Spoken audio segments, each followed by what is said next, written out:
All righty, welcome everybody. This is the Town of Marshfield Joint Advisory Board and Select Board meeting, and the date is April 1st, 2025. We're here in the Marshfield Town Hall chambers, and I'd like to welcome everybody here and bring this meeting to order. Do I have a second? Second. Motion been made and duly seconded. Roll call is in order. Ms. Fidler? Aye. Mr. Darcy? Aye. Mr. Kelly? Aye. Unanimous vote to open the joint session. I'd like to invite you all to join me with the Pledge of Allegiance. I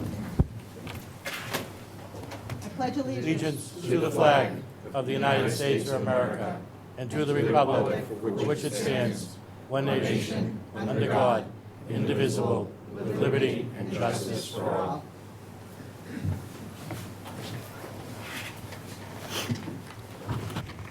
All righty. So we have a lot of business at hand this evening. And Madam Chair, if I could just interrupt. Please. The advisory board should open their group also. Okay. Chair, would you mind bringing your team to order? Thank you, Mr. Maresco. I'd like to make a motion to open up this advisory board, joint advisory board, select board meeting. Do I have a second? Second. All in favor, say aye. Aye. Great, thank you. Ms. Fidler? All right, thank you. The only remarks I have this evening is that I appreciate all of you being here this evening, and remind everybody, if you need to speak, please go to the microphone so our folks can hear you at home. And this is really a great opportunity for the town to understand what we're about to embark in our town meeting on April 28th.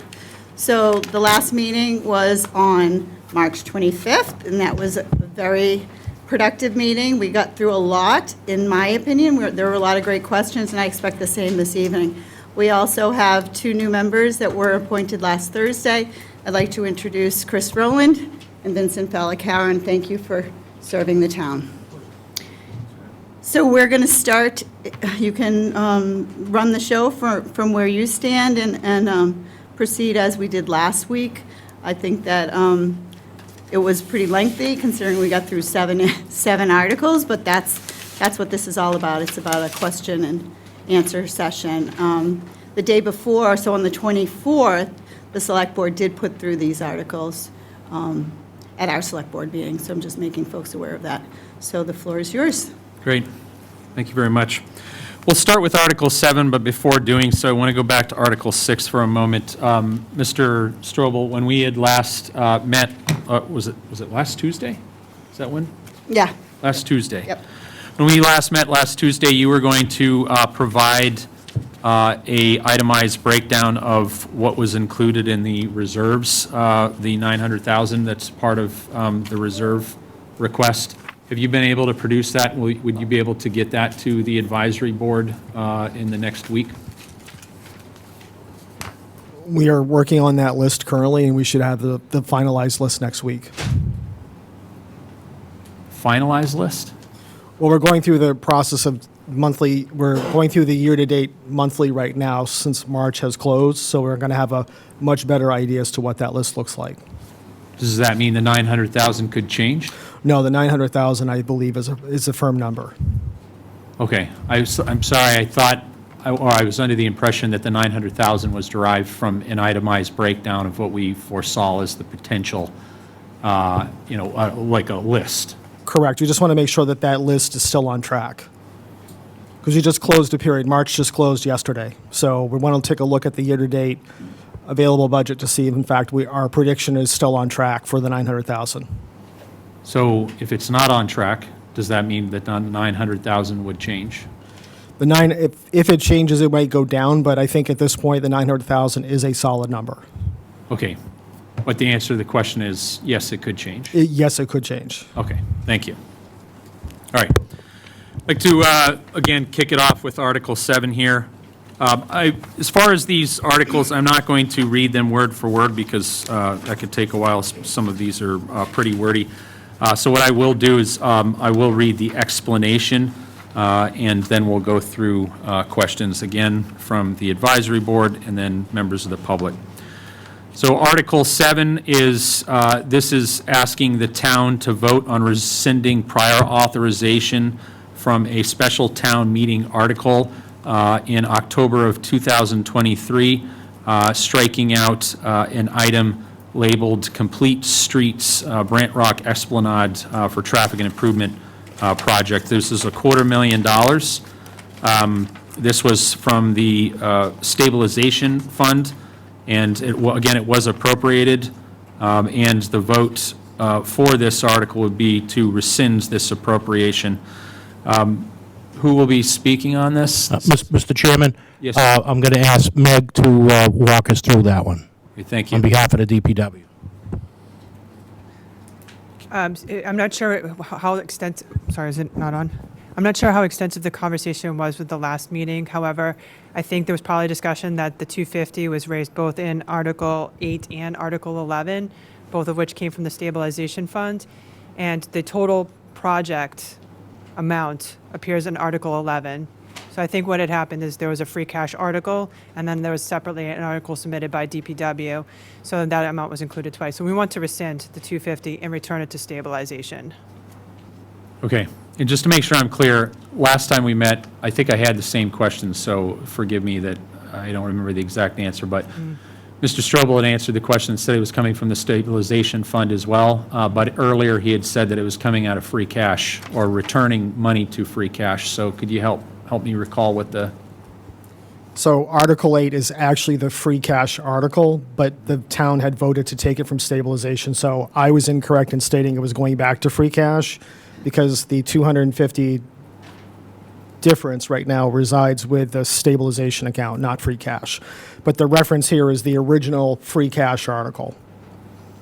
okay.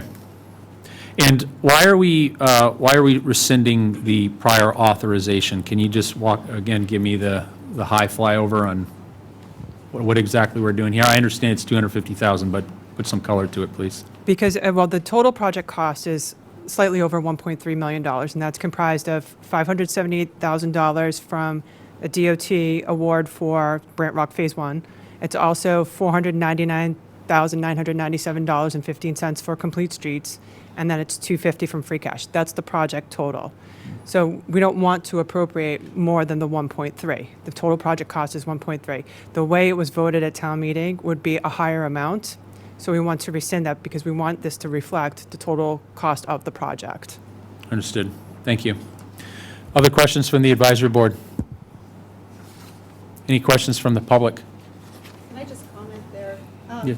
So we are talking about the special town meeting of Monday, October 16th, 2023, when we're reflecting back on this.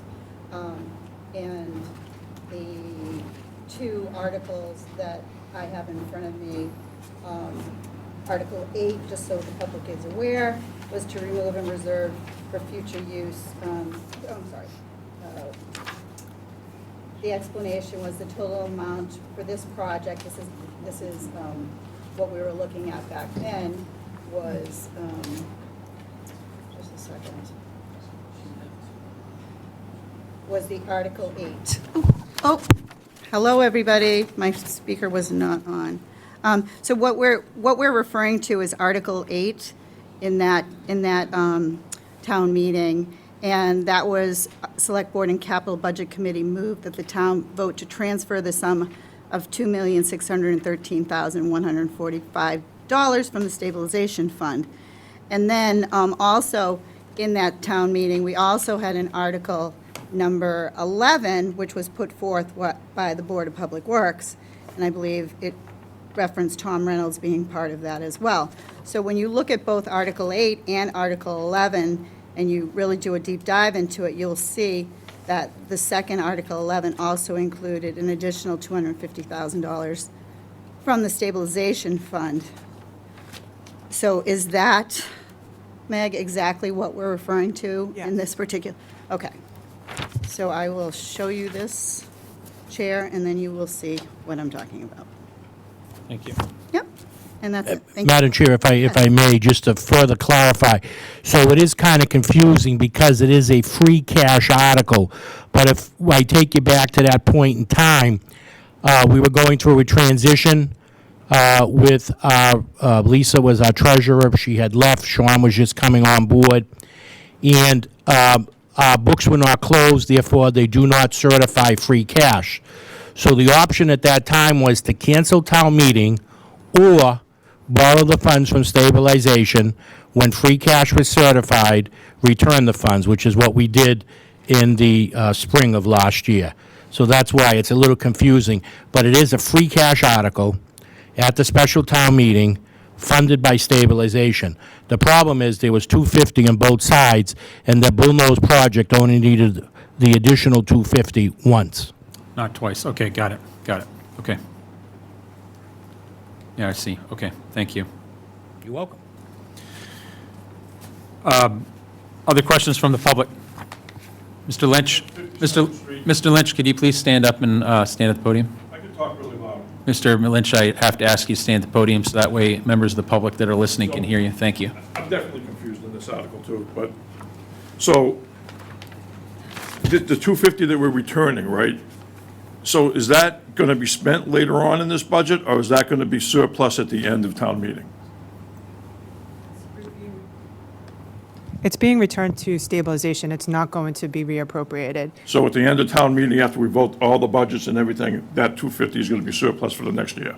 It's going to the stabilization fund, so you can't, that would take a special town meeting vote to remove anything. So we wanted to make the stabilization fund whole by this amount. So so going back to that town meeting, we had an amount that was coming out of free cash. The 250 was there. 250 was in Article 11. When we went to the spring, the money that was coming for the free cash article, that money was returned to stabilization. That 250 from Article 11 was not. The stabilization fund right now is owed $250,000. We're making it whole again. So at the end of town meeting, that 250 is going to be there Yes, for the next year? yes. Okay, thank you. Additional question, though, so, and forgive me if for some reason I didn't connect the dots here. The last Tuesday, we talked about the Town of Marshfield's policy in terms of the 2% to 8% that's required to keep in free cash.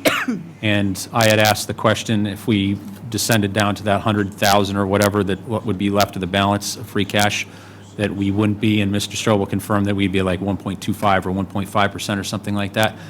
The answer, though, for how we were going to get just above 2% was because this was going to return to free cash.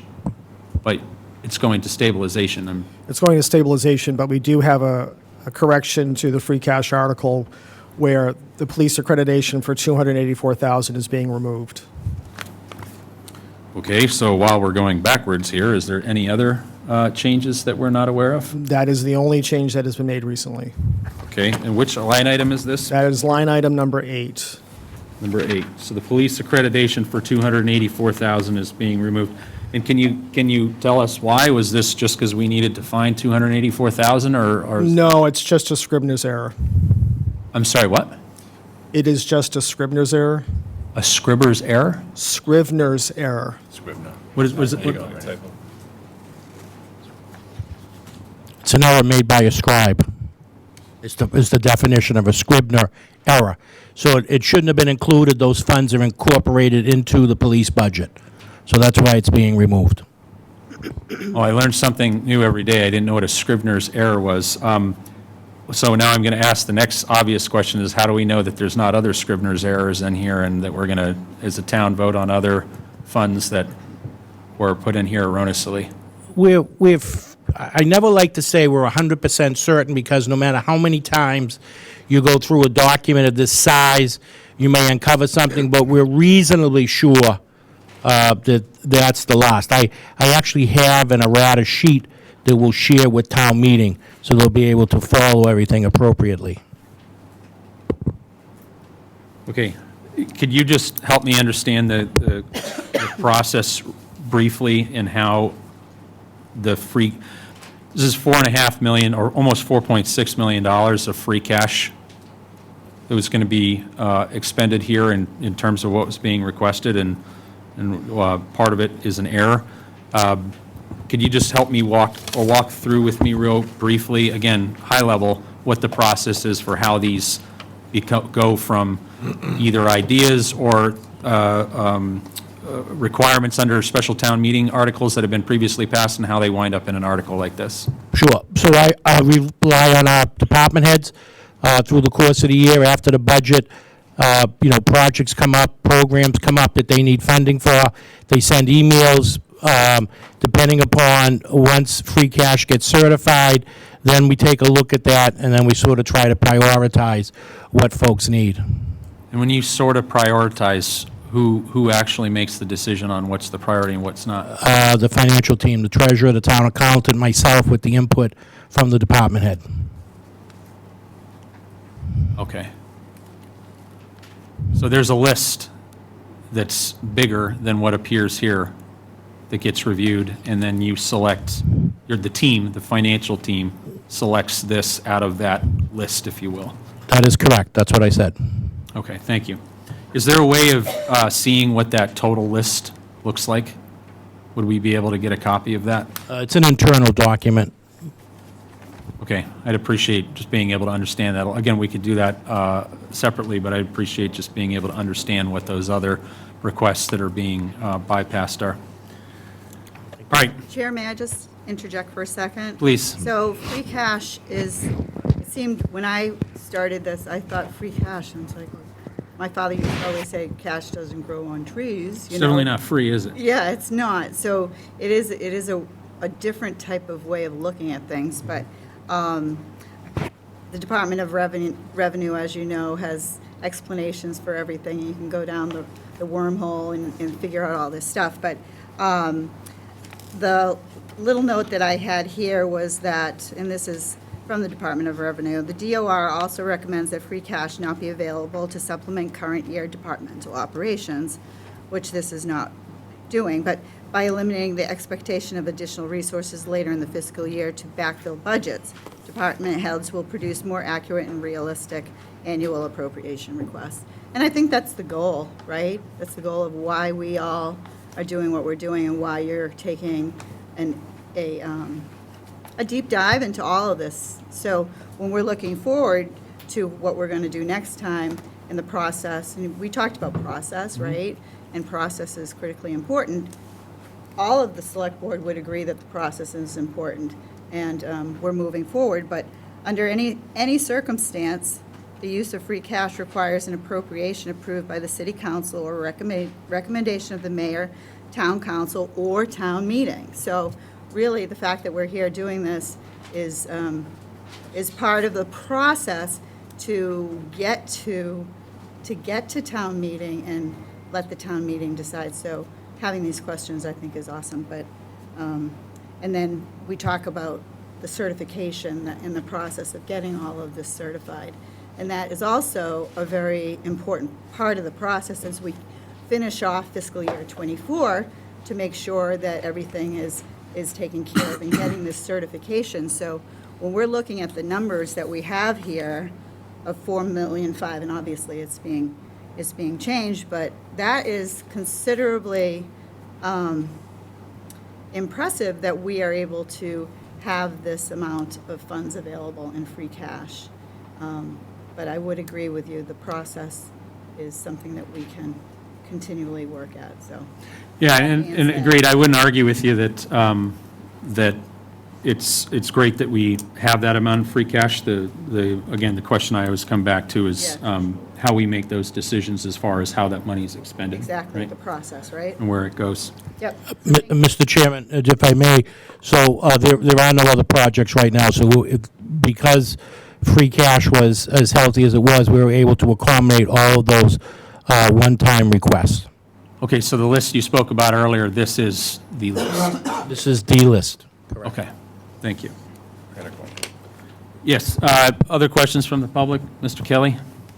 Thank you. In regards to the reduction of the $284,000 from the police accreditation, which dropped the total amount of the free cash.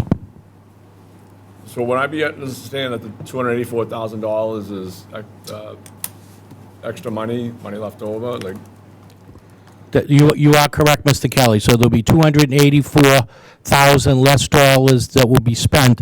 So that will bring the number down from $4,574,517.49 to $4,290,517.49. So what happens with that? Where is that $284,000 going to be allocated to? Or It goes back to free cash, so it stays in that free cash. until the next town meeting, I guess you could say? That is correct. Only town meeting can reappropriate the money. All right. Can I just ask, Sean, so the number last time was 100,812.11. You add Correct. that, and you end up with the 384,812.11, is that correct? It's $384,882.11. 882? Yep, 882, or Thank you. 5.8%. Okay, thanks. That's it. Thank you. Any other questions? Seeing none, we'll move on to Article 8. Article 8 is to remove and reserve for future use current residential accessory apartment language, inserting a placeholder and noting, I'm going to butcher this. I'm hoping maybe you can just put it into English, because even the explanation doesn't make sense to me, but maybe you can help me understand it. Okay, thank you. My name's Greg Guimon. I'm the town planner, 53 Ice House Lane. Special town meeting articles 8, 9, 10, and 11. All four of these are related to the protected accessory dwelling units. The articles are submitted by the planning board and are recommended to be linked to town meeting. After last town meeting, a working group was formed by the town administrator. This working group included the select board chairs, planning and zoning board chairs, town council, town administrator, building commissioner, town planner, conservation administrator, and the board of health agent. The group met several times and came up with the following four articles. Bob Galvin spent a lot of time with the Attorney General's office to make sure that this language is in compliance with the state law for the accessory dwelling units. Article 8 removes and reserves for future use the current Section 305.11.9, which was our existing residential accessory apartment bylaw, which goes away because it needed a special permit. State law says you have to do this by right now. So we took that article, we're removing that article, but we're reserving the spot for the future. If we need to do something else, we have that spot still in the bylaw, so we could insert a new text for something else. Article 9 replaces the existing residential accessory apartments definition and puts a new one in for the state's protected accessory dwelling unit definition. Article 10 adds a new definition for gross floor area that complies with the state protected accessory dwelling unit law. Article 11 removes the existing residential accessory apartment category number 19 in the table of use and replaces it with a new accessory use category number 19. That again complies with the state's protected accessory dwelling unit. The planning board held a public hearing on March 10th for all of these zoning articles. The planning board at its March 24th meeting voted a favorable recommendation for all four protected accessory dwelling unit articles. Thank you, Mr. Geeman. So a few questions. First of all, I just kind of want to restate what you just said to make sure that I understand this crystal clear. So accessory dwelling units, we're talking about on a residential parcel of property, right? Yep. Where they would have a dwelling that's separate from the main dwelling. It can be separate or attached, either way. Or attached. And is there a size limitation to that? Yes, the state size limitation is 900 square feet. 900 square feet, okay. So before this state law, which came into effect when? A couple of months ago. I don't remember the exact date. I think it was February 13th. Came into effect in February of 2025. It was adopted last August as Chapter 150 of the Acts of 2024. Okay, so February 2025, this law comes into effect.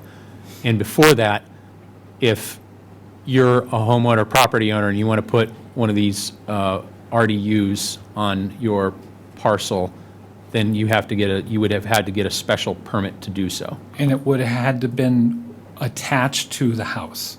So we didn't have the ability to have a separate building as an accessory unit prior to this change.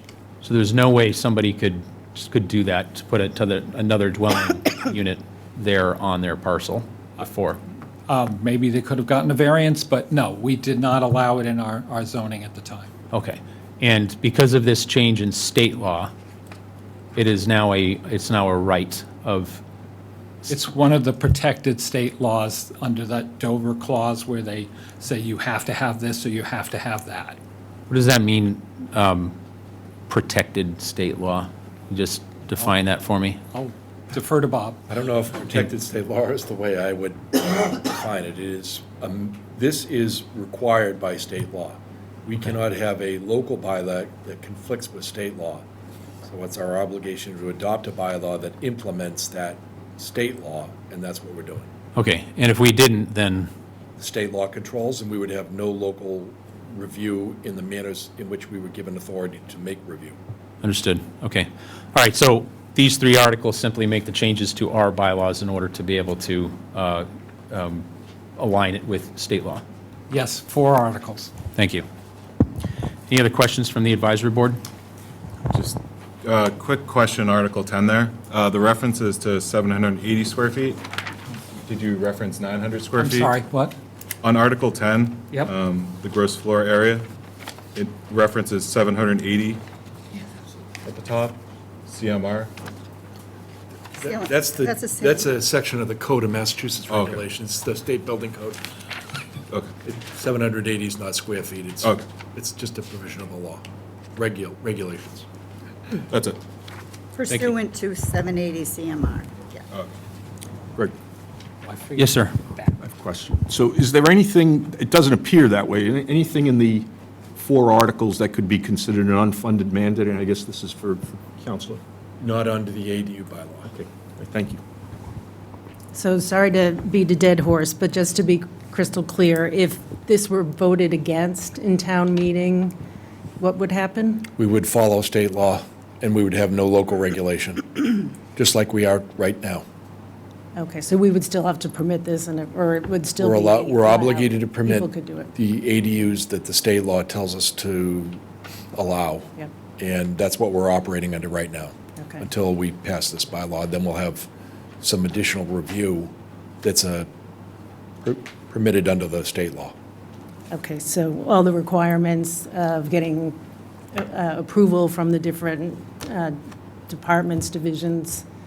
It'll be very much like building a house, with the exception of the fact that if you do X, Y, and Z, and there's 5 minimum requirements, other than that, it's just getting a building permit. Yeah, no, I just meant to say that there are limitations in here, so people can't just go crazy and, Yeah, the only limitations here really are the limitations that the state allows us to have, okay, not any more expansive limitations. thank you. Just finally, so the permitted uses will be within the R1, R2, and I'm talking about zoning, so everybody knows, R1, R2, R3, residential business, B2, B3, B4, the WRPD, which is our overlay, and the Brant Rock Village Association. And were all of those changes, Greg? No. Can you, So. so where I'm the- talking about Article 11? Yes, the anybody- state law basically said it's where you allow by right or by special permit residential units. And those are the districts that Okay, thank allow you. them by right Thank or you. special permit. That's what I thought. Okay, thanks. Other questions from the advisory board?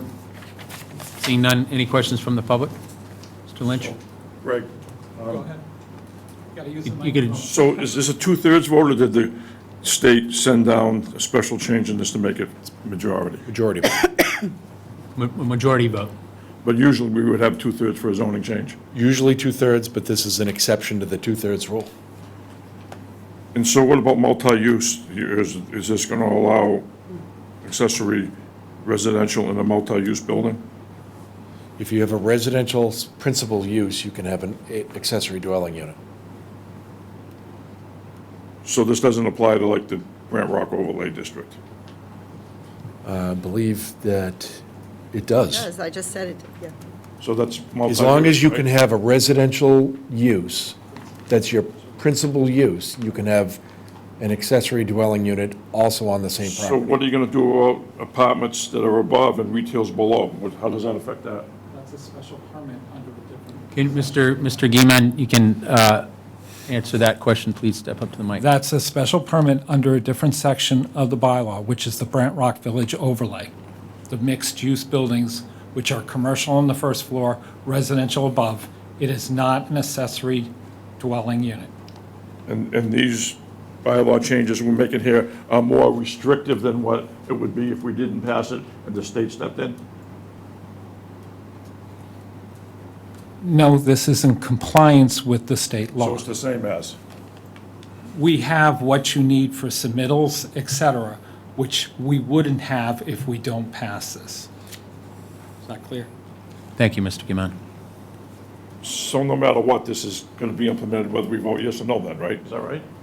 It's the law right now. That's my understanding from Mr. Galvin, correct? Even if town meeting said no, then it's still the law. So if somebody desired to put in one of these RDUs, they could go ahead, proceed with it. If the town attempted to stop them, I'm assuming that person would then have a claim? Yeah, Or- we or wouldn't the be, ability we to would fight? not be able to legally deny them a use that complies with state law. Okay, thank you. Any other questions? Mr. Kelly?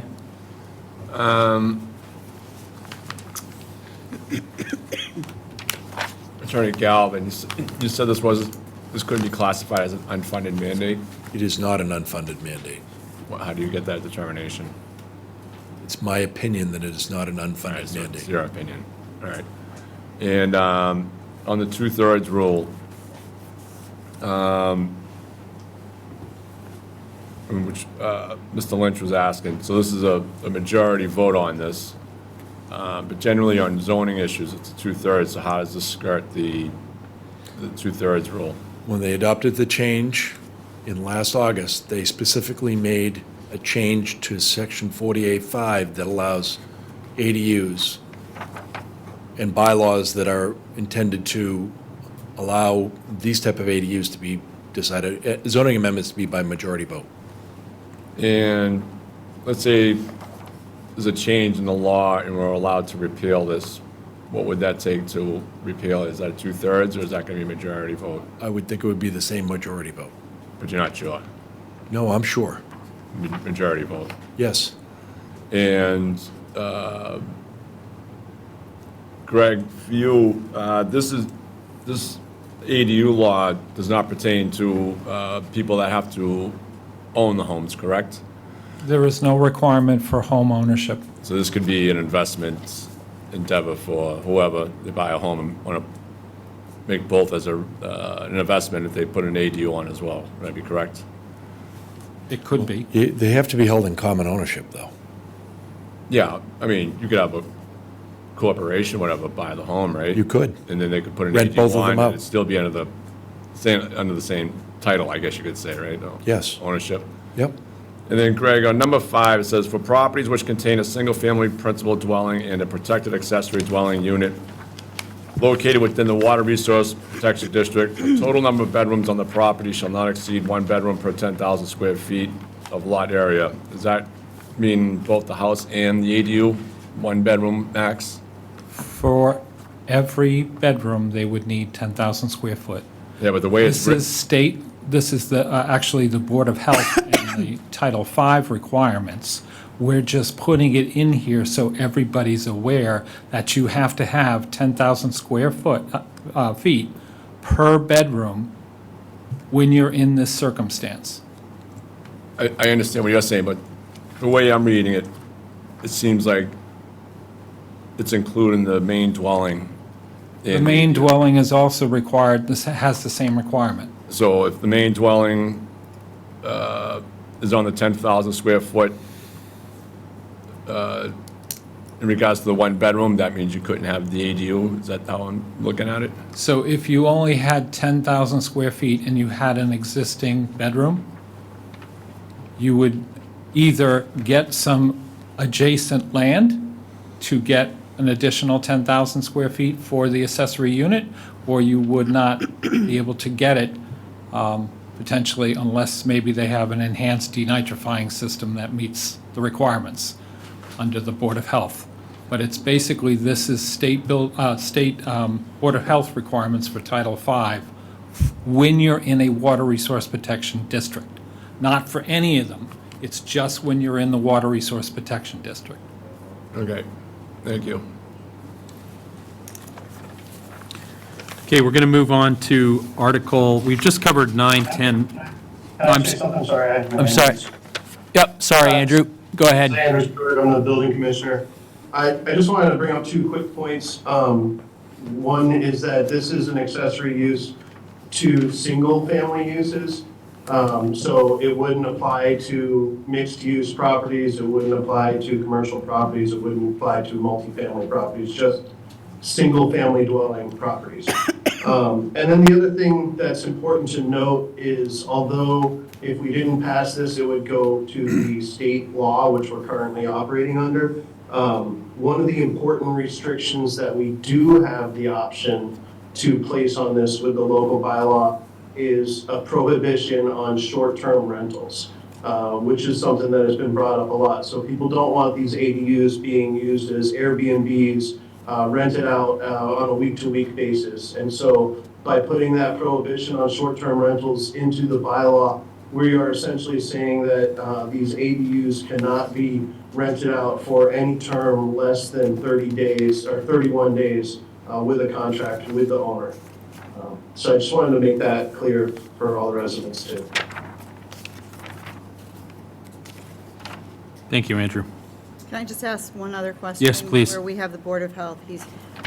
So were there any other questions in regards to how Title V works with a PADU when you have a detached building? And that was my question, perhaps for the Board of Health. Thank you.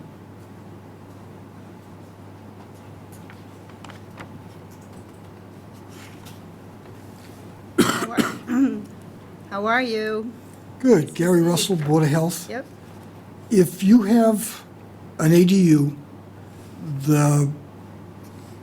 even Title V, we just re-emphasized it, requires that it has a 2-compartment septic tank if it's combined with the primary system that's already there. However, I found out if the primary system that's already there was put in before 1995, they're going to have to upgrade the whole system because it is no longer compliant with the current Title V rules. So that's just a little bit of knowledge that folks will want to know if they're considering doing a detached PADU. yes, and really, everything we have is already called out for in Title V. So they want to put in an ADU, they're going to have to hire an engineer who should know Title V and just follow what they're asking for. Okay, thank you. Appreciate it.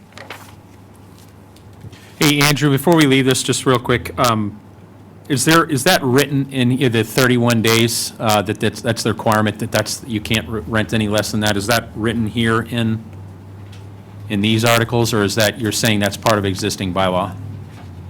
It's actually the state definition of short-term rental. It's included in the state definition of short-term rental, and then all of the regulations and state law refer to that that definition. Okay, thank you. It's also in Article 9, which is the definition for us. Thank you. All right, we're going to move on to Article, we've gone over 9, 10, 11. We're going to move on to Article 12. Article 12 was submitted by the Community Preservation Committee and has allocated funds for capital field reconstruction, fencing, screening, picnic tables, and shade. Do we have a representative from the Community Preservation Committee here tonight? Mr. Chairman, if there's no one, I'm happy to go through the article for you. Yeah, could you walk me through what we have here and what's being asked, and a little bit too, just in terms of process, how this came to be? Sure. So community preservation every year, around September, applications are due in for projects. They get the projects. That gives them from September through this time of year to go through, vet the projects, have the groups in, make their request for why they need the money, and then the committee works to decide, from which category the money's going to come. They have to do historic preservation, open space, and recreation. So the first three projects are coming out of historic preservation. The first one is upgrades to the Daniel Webster Estate. There is a nice definition, explanation on page 13, and this is going to upgrade. There's the facility directors working with the Daniel Webster Trust. As folks know, the Daniel Webster Trust is a town-owned building, but managed by a private nonprofit, the Daniel Webster Trust. They have a 40-year lease. And this includes upgrades to basement lighting, ventilation, waterproofing, insulation, heat and smoke detection, expansion, handrails on front and rear steps, roof leak patching, access doors in barn and laundry building, attic ventilation, fresh air exchange, gutter downspouts improvements, and exterior wood trim replacement. They were having some problems with the woodpeckers. The second one is a historic preservation. That is for a new roof on the Hills Fire Station. That is a historic building, was a former old schoolhouse, and the facility director is working with the Historic Commission on this. But this will be replacing the existing asphalt roof. It's past its life cycle and needs replacement. And the third historic preservation article, CPC funds for the preservation of the Winslow House chimney structure. That is not a town property. That is managed by a private nonprofit. I forget the exact name of the organization, but this will fund renovation to their chimney, prevent collapse. That is a first period historic home in Marshfield.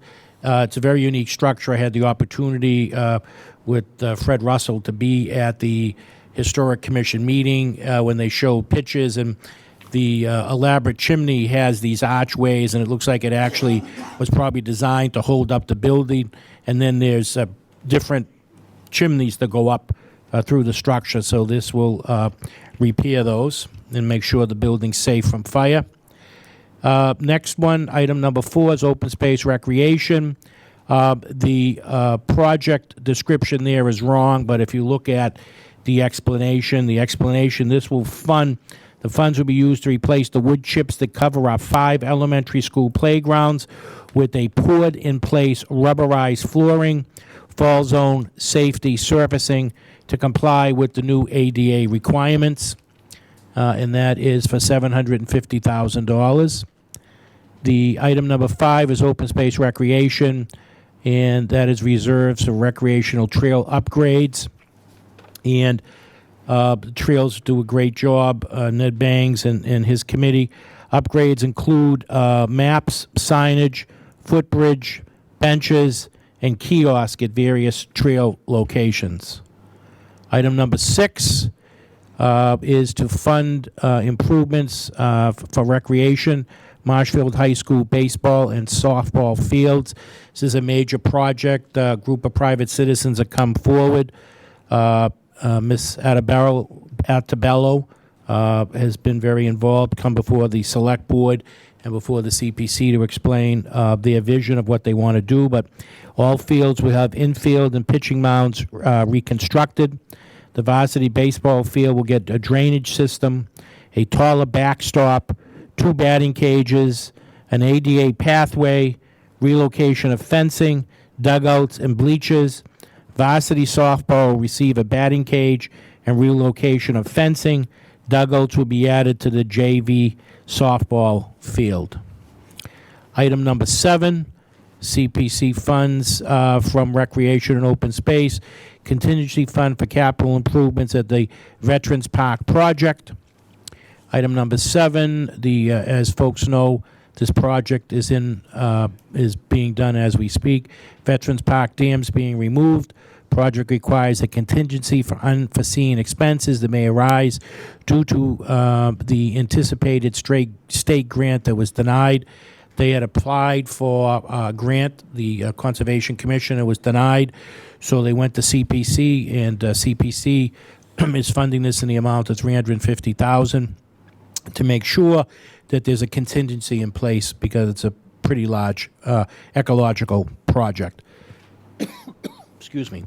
And number 8, open space and recreation, and CPC funds reserved for capital improvements to the town-wide ball fields, and these funds for capital field reconstruction, fencing, screening, picnic tables, and shade. Thank you, Mr. Maresco.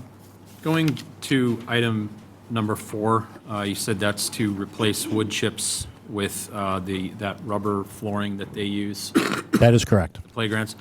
I thought I recalled that there was a article back in Fall Town meeting that was accomplishing the same or similar thing. Is my memory?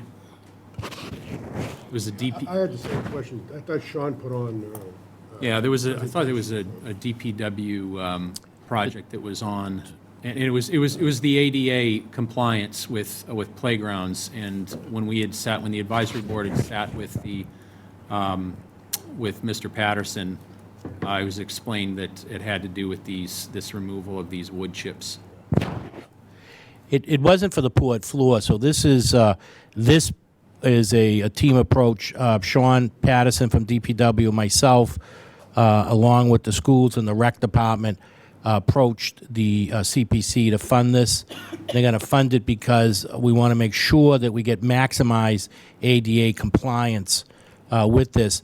I think what you may have been referring to in the fall is that Sean Patterson had brought in a company that, I think it was Reality Associates, to come in and inspect all of the playgrounds, not only the schools, but every playground that's in the town. They put if you go up on the town's website, there's 86 or 89 pages of inspection from that company.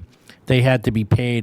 To be honest with you, I forget how much, but town meeting appropriated funds through CPC to pay for that. Okay, so that you're saying what was out of the fall town meeting was for the inspection, not for the actual work? That is correct. Okay. Questions for the advisory board? Questions from the public? Oh, no, questions. Sorry, Jan, go ahead. Sorry, I just had one about the contingency funds. We've had some discussions in the past about maybe not actually putting those in the budget, but keeping them aside. I don't know if this is money comes out of some special fund that wouldn't allow that or something. I'm just, in the interest of making sure we have budget for everything, are contingencies the right way to plan if you don't really know if it's going to happen, and then you deal with it through the process like we did just a few minutes ago with the free cash if the contingency does occur. So all projects, that's a good question, but all projects this side normally would have a contingency built in. I want to say, it's not my expertise, but usually at least 10% of the overall cost is built in for cost overruns. They would have had that grant from the state not be canceled. They had applied. We have I don't want to say we have 100%, but a 99% rate of getting grants. That grant was canceled. This was a vitally important ecological project to fix the fish ladder, but the state also, they're in the process of getting rid of dams. So it was a pretty big project. You don't want to go into a project like that without a contingency. So the committee, the Conservation Commission, went before the CPC, and CPC agreed to fund it because it was such an important project. So there's always a contingency to all big projects. Thank you. And if money's not spent, it doesn't get spent. It gets returned to the general fund. In the CPC, pardon me. Well, that's what I was going to make sure I was clear about. These projects are funded out of CPC funds, not out of the general fund. That is correct. So any money not spent that's appropriated by CPC goes back to the CPC to be expended on some other project. Okay, you can't take money out of CPC funds and go spend it on anything else, the fire department, schools? That is correct. Okay, thank you. Can I just get into a little bit Please. of a conversation? Because we're talking about the MBTA Communities Law and how this town moves in the future. Jeez Louise, I must have done that. I'm sorry, I've got a little cold, so I must press it. So what I was saying is that when we talk about planning, which we're talking about process and planning, and everybody in town knows that we're in noncompliance. And here we are with the MBTA Communities Law actually written into our town meeting, really kind of for the first time, I think. And it's something that the town is trying to come to grips with. So I guess the question I have for our town administrator and financial team is, when we're going down this road, what path do they see as far as taking the information that we know we're not receiving and then categorizing it as we go forward, things that this cost us X because we are not in compliance? Mr. Maresco? I think what the Madam Chair is saying is that are we keeping track of grants that we apply for that we don't get? Yes, we are. I've asked all department heads to continue to apply for grants, even though we've already been told not to apply, so that we get the rejection letters, so that, you know, we can show town meeting folks and let the town know that we've been rejected because we're in non-compliance. Thank you. And before we go on, I'm not saying that this town voted overwhelmingly to be in noncompliance. I just want to know that while we're doing our due diligence moving forward, that we are all on the same page as far as what that means. And that's my reason for bringing that up. So thank you. Thank you, Chair. Thank you, Ms. Fiddler. Brian? Just one quick question. On the oversight for some of these entities that aren't departments, a couple of nonprofits, what's the kind of compliance and procedures with the oversight for those kind of funds? The Community Preservation Committee uses grant agreements that have deadlines, requisition process, an inspection process, and approval process before funds are released, and we only pay for completed work. So it's all, they can sign a contract with somebody that's going to do it, but it is, the funds can't be released unless we have completed work, and probably, I don't know the specific funding mechanism here, but there's probably a contingency here too. The cost of materials being fluctuating, so, but our enforcement mechanism is the grant agreement. Great. Thank you. Any other questions from the advisory board? Questions from the public? Steve Lynch, 50 Central Street. So before I get into each one of these lines that I want to question, I just want to address what Lynn had to say, and that is, are we really in non-compliance? The SJC ruled that it couldn't be implemented the way it was written, so we were right to vote no. And Bob is arguing tomorrow morning at 9 o'clock in Superior Court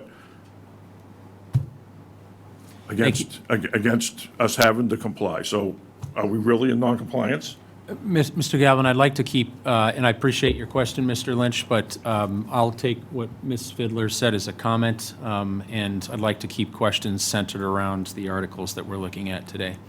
Unless, no. Mr. Lynch is correct. Tomorrow, we're arguing for a preliminary injunction. Okay. And against a motion to dismiss that was filed. Thank you. Town has been deemed non-compliant by the state, and we're arguing that we should not have to comply because of the unfunded mandate that the law, we believe, constitutes. Thank you. You have questions on Article? I do. Well, thank you. I do. So this CPC money is turned into just another tax, which I think the amount that we pay on this every year should be reduced. But, so on number 2, so the Hills Fire Station is still operational, correct? Is that, do you want me to answer that? Maresco, please. Yes, it is functioning and operational. And to be a historic building in Marshfield, you only have to be 50 years old? That is, usually, that is correct. So that means that all our fire stations except Massasoit are historic, the other 2. So the main station is historic then too, right? So is that what we're going to do, fund repairs to the fire station out of the CPC funds from now on?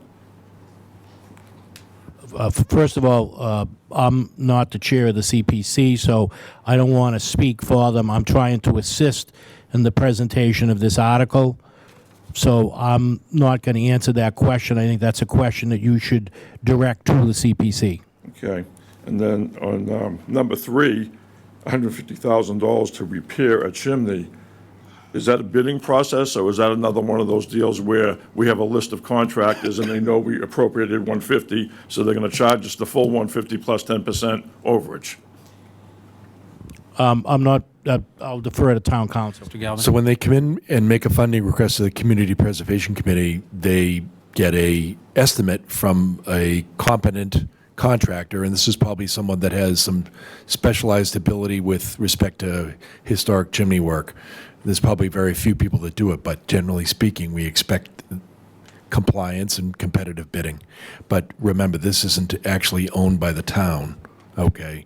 The Community Preservation Committee can say that's too much money. They can say that this article isn't going to be put forth in front of the voters, and they're the only committee that can do that. But generally speaking, you run into trouble finding people that are capable of doing this work. So, well, now I gotta ask a question on top of that.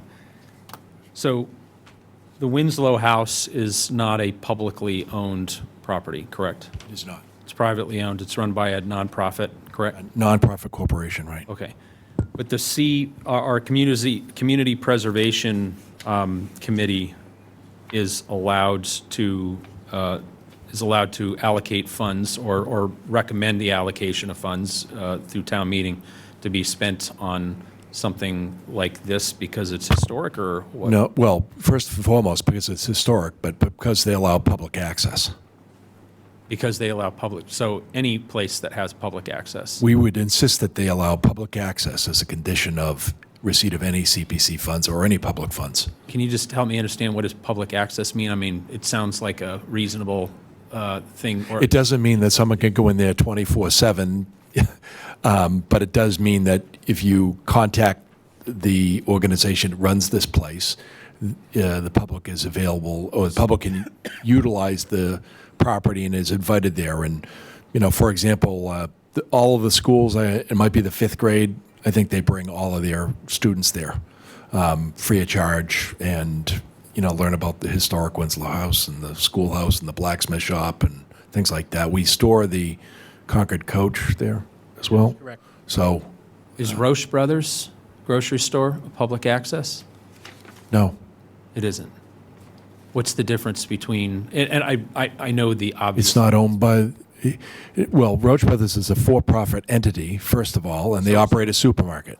This is a historic home that's owned by a nonprofit whose only goal is to maintain this historic house and educate the people about its historic significance. So it has to be a nonprofit. I don't think it has to be, but I think that the CPC would be inclined to deny it. It would have to be historic.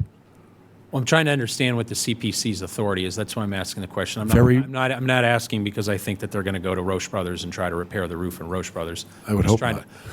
I'm just trying to understand what they actually have the authority to do and why the Winslow House. Again, this isn't anything against the Winslow House. I'm just trying to understand. It's on the National Register of Historic Homes or Places. I forget the exact name of the entity. It's owned by a nonprofit. It's available for public use. That doesn't mean it's 24/7, but they do make a modicum of public use. And those get over the initial funding thresholds. Okay. And by the way, it's not available for daily maintenance of the Winslow House. It's only available for capital improvements. So the ordinary painting that goes on there, or the sweeping of the floors, or the mowing of the grass, or the cleaning of the windows and the housekeeping, none of that is fundable with community preservation funds. There's only certain types of improvements that can be funded consistent with the Chapter 44B, Section 5. And going back to Mr. Lynch's question, just again, so I can make sure I'm clear here, who actually, from the Winslow House, is it the Winslow House that goes out and figures out how much this roof replacement's going to cost, or is it the CPC? Usually it's the Winslow House or whoever's applying that would come in and they say, look, we have a chimney project that's a major capital investment. We don't have the resources. We would like to know if the Community Preservation Committee would fund it. And they're required to bring in some estimates, prove that the person's competent, and if the Community Preservation Committee has the funds and it meets the thresholds of the statute, then, and they decide it's fundable and we have enough money, then they fund them. Okay. Thank you. We have other questions? I do. So, just to clarify something though, Bob, public access, so under election law, places like road preservators have to provide you a spot because it's public access to collect signatures, say, to get on a ballot. That's public access, right? It wasn't public access in the community preservation sense. Okay. All right. So, this is a private organization. The Winslow House might be an asset to the town of Marshfield historically, but this is taxpayers' money. So I think we ought to have some sort of rule. I know the masons in this town. They've worked on my chimneys. And I think we should have some sort of bidding process where they get some sort of preference, since it's their tax dollars that are fixing this, that they should have preference over outside contractors. Something like that. Thank you, Mr. Lynch. Do you have another question? I do. So then on the baseball field, so it comes out to $2,120,000 we're giving them to fix the baseball fields. And believe it or not, this is one that I am completely behind with my tax dollars because we need to have good baseball fields. But I think it's pretty short-sighted that they're not putting lighting on these fields. It would double, or at least double the use of these fields if we had, I don't know what lighting costs, but it's probably only a few $100,000. And it seems to me that if you're going to spend all this money to make these fields accessible, if you had lights, you could play night games if it's too hot during the day. It just provide twice the use out of it for our money if they would add lights to this. Can I just interrupt? Would you just repeat the number that you said? 2 million, you said 2 million? Yeah, I think what he was doing was he was adding up item 4 and 6, but And 8. Item number 4 for the 750 is actually, the project description there is wrong, so you have to read, that's what Mr. Maresco was saying earlier, you have to Yeah. read what's on page 14. That's actually, item 4 is for the wood chip cover on 5 elementary school playgrounds and replacement of the rubberized, or, I'm sorry, replacing that with rubberized flooring. So it's 1.27 million. So why is it listed as ball fields? Well, that's what I'm saying, it was, Mr. Maresco had pointed out Is that it that another was, Scribner's error? it was the Scrivener's error. Okay. Did you play baseball, Steve? Yes. Yeah, I know. So I think this is a good project. Did they bring up the idea of lighting in the proposed site plans? I don't, Bob, would it be out of line to I don't add think money they're to on- this, to put lights into this? I mean, is it going to be more than the scope of the article to add, say, I don't know, what do the lights cost, a couple $100,000? yeah. Well, I think in order to do that, my understanding, and perhaps Mr. Galvin could correct me, but you'd have to go to the CPC to request that. So this request is specifically coming from the CPC, and the CPC has a process. No, we can amend dollar figures in CPC. We already went to court and won this, right, Pam? Can't amend them up, just down? Okay. Mr. Galvin, any comment? We generally allow articles to be amended down in any amount and up by as much as 10%. But this is a community preservation article, and if less the Community Preservation Committee recommends it, then it cannot be voted on in any amount over. So your point being is that we could amend it 10% up, we could revise it as down as much as we want, but we can't change the scope. You can't change the scope without the Community Preservation Committee, and you can't increase the dollar amount and add something to it without the Community Preservation Committee agreeing. So if they made an amendment at town meeting to add money to this, so we could have lights on the fields, then that would be all right? Well, I can't speak for them, but if the Community Preservation Committee recommends that amendment by 10% and you can accomplish the lights, then in my opinion, the answer would be yes. Well, 10% of 2,100,000, well, gets us not $2,120,000 anymore, because it's $750 you have to, so, but still, 10% of 1.5 million is, 127,000. 127,000. In my tired, hungry head, that's what I just came out of 10% of Oh, no, that's right. 127, right? It's 127,000, yeah. Any other questions, Mr. Lynch? no, I just want to make a recommendation to the CPC, if they're listening, that they should consider amending this article to add lights. Thank you, Make it Mr. a much Lynch. better project. Thank you. Any other questions from the public? Yes, sir. Yeah, Bob, my name's Bob Tice. Just on that line, some of these ball fields might be near neighborhoods with people who live and they don't want lights shining in their windows, so you might want to have a hearing or something. You know, noise at night, you know? Thank you. Thank you, sir. Any other questions from the public? Mr. Chairman, if I could just add two other points. First off, with the Winslow House, not that I'm connected to the Winslow House, but I was at the hearing. They have an architectural historian that's worked with the Historic Commission and worked with the Winslow House to make sure that the repairs to the chimney meet the Secretary of the Interior standards for certified historic rehabilitation to a National Register property. And as far as the two town-owned historic properties, the Hills Fire Station and the Daniel Webster Estate, those are owned by the town. They work in tandem with our facilities director, who works in tandem with the building inspector to make sure that any repairs to our building meet all the requirements. Thank you, Mr. Maresco. Mr. Kelly? In regards to some of the spending, I guess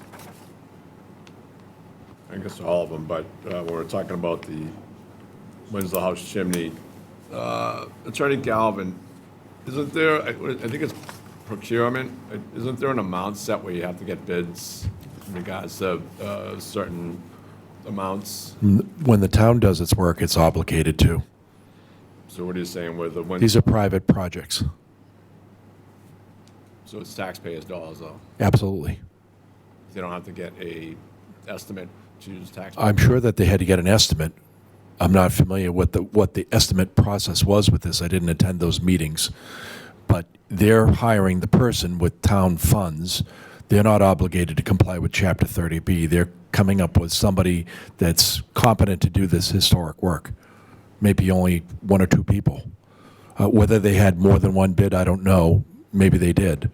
I would hope that they did, but if they didn't, it may be an exception. But they're not required to comply with procurement law. Who would we speak to if we just wanted to understand what the process that the Winslow House, or any others in the future for that matter, right? I'm not trying to pick on the Winslow House, but who would we go to understand what the process is for a private entity to receive funds from a public entity such as the Community Preservation Committee? Well, the Community Preservation Committee has those public meetings, and they ask these types of questions that you're asking. No. Well, I understand that, and that's as far as determining, that goes as far as determining what kind of projects move forward. But what I'm talking about, this is the process in validating, like, if it's $150,000 or whatever it was, like where or how that gets done, right? In other words, if you're the public, it's taxpayers' dollars, right? It's $150,000, and we say to the Winslow House, here's we're going to give you the ability to get $150,000 of reimbursement, is what I'm assuming. So there's obviously a process that the Winslow House would have to go through with the CPC to show that they spent $150,000, and I'm assuming there's some process that has to show that it wasn't $50,000 on chimney replacement, and it wasn't $100,000 spent on a balloon. The grant agreements require an accounting of the funds. Okay, what you're talking about, Mr. Galvin, is process, and that's what I'm curious to find out who we would talk to just to understand that. Just the chairman of the Community Preservation Committee would be able to explain this to you in detail. Okay. But they have a grant agreement. The grant agreement says what work is authorized, what they're providing the funds for, what they expect in terms of the requisition for payments, accounting, and reporting. Okay, so there's an agreement, and it has all of that stipulated in. Exactly. Thank you. Okay. Other questions? Yes. All right, so the Marshfield Hills Fire Station is a historical building, am I understanding that correctly? Yeah. Yes. That is correct. And, but that's owned by the town, correct? That is correct. Okay, and since it's 71,600, are we going to put that out to bid? Yes. I expect that it will. Okay, but the Winslow House, it's a private entity, for a chimney to be repaired at 150, they don't have to put it out the They bid. do not. How do we change that process, Attorney Galvin? You can tell the Community Preservation Committee or go to their meetings and advocate against those types of projects. I wouldn't advocate against them. I would advocate in regards to the bid process, because the taxpayer. Then it's a process that you can advocate to the Community Preservation Committee that they go through a public bidding process. All right, so, I mean, even if we advocate it, they really don't have to follow it. So, I mean, is there something that we can put in our bylaws for them to require it, which would have teeth?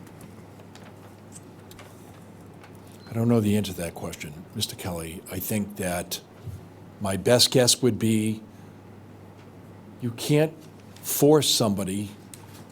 I don't know. It depends. Maybe the applicant won't want the money if it's going to cost them $250,000 because it went out through a bid process. I don't know. I mean, I'm just looking at it, and I'm not blaming you per se, and I'm obviously having a conversation with you on it, but the whole problem, it seems insanity to me that you have a private entity that's borrowing money that doesn't have to go through a bid process. They're not borrowing it. They're getting a grant. Excuse me, yeah, they're getting money, and they don't have to follow a bid process like they would if, like the Marshall Hills Fire Station, where the town's doing it, and I've been under the impression that they probably have to bid that out. My experience with community preservation grants like this is that these are on the rarer end. We don't see the Winslow House coming in here on a regular basis for money. They probably have in the past. But these nonprofits that come in that, manage an entity that's got some historically significant value to the town, host events and they raise money and they do their own thing there. They only come with extraordinary things that they just can't afford to do that are necessary, and it's not the norm. And if you asked our Community Preservation Committee to make them comply with a public bidding process, they might agree to do that, Mr. Kelly. I don't know that they wouldn't do that. But my guess is that they've probably tried to identify people that are competent to do this type of work, and it's very few. Well, I mean, let's put it this way, Attorney Galvin, I should say that. All right, like you said, it's very few that may be competent to potentially do whatever work on the chimney is necessary to be done. The whole thing is that, I guess, you put out the bid, let the bids determine that, and then let them decide in regards to who would be the most competent, but they would have to explain the situation as well. I would chance to say that our Community Preservation Committee has that very same concern, and they would not approve a project unless they were convinced that the person that they was being hired was the best person to do this job. So are you saying that the CPC already knows who's going to be hired to do the job? I'm certain that they do.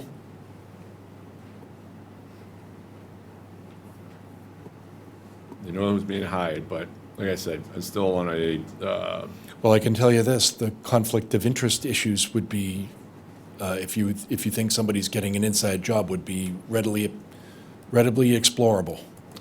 yes, I wasn't thinking of that, but I'm glad you brought it up. I'm just looking at the bidding process and all that and everything, which I guess you could tie both of them in together. The problem is, there might be two people in the eastern half of the United States that are capable of rebuilding a historic chimney. And We that's just kind of don't what you're know. dealing with. Right, but I mean, it still doesn't stop anybody from putting a bid in, right? Can I just? It would, well, we could talk about it all night. I can't answer that question. There's a lot of people that say they can do this historic work. There are only a few people that are certified and have the experience to do it. And that's what our Community Preservation Committee vets, and I trust them to do it, and I think they've done a really good job. I mean, I'm going to say there's nobody here to explain that, and I wish somebody from CPC was here to explained that situation. So But we, thank you anyways. we can, in answer to that, Mr. Kelly, we have some future upcoming advisory board meetings and. You can delve into it more. Well, yeah, I'm thinking we're going to invite the head of the CPC to come and meet with us, so that way we can ask some of these questions specifically and get in the weeds a little bit. In regards to number 4, so I'm looking at the department applicants, Community Preservation Committee, Department of Public Works, Select Board, School Department, Recreation Department. And hearing Mike speak on it, Mike, are you telling me that all these people have met and agreed on what's being put forth? You turn your mic on, please, Mr. Maresco. That is correct. Did we, as a select board, did we have a discussion on agreeing to go with a poured-in-place rubberized flooring? That is the standard for handicapped accessibility. It's either that or wood chips. This is much more durable. It lasts longer, doesn't have to be replaced every year. So I have to rely on Sean Patterson, who the DPW was charged with maintaining the parks and playgrounds. They have the expertise. I understand that, Mike, but the whole thing is that, did the select board have a meeting to discuss the thoughts on poured-in-place rubberized flooring? It was not a requirement. Why would we have a, why? Well, it says right here, department applicant, select board. It was actually the town administrator, so we can say that that's a Scribner's error also, Mr. Kelly.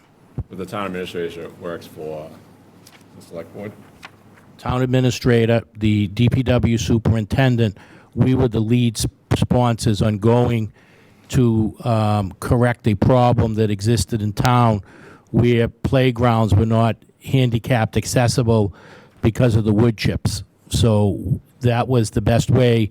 Sean Patterson and I had a number of conversations about that.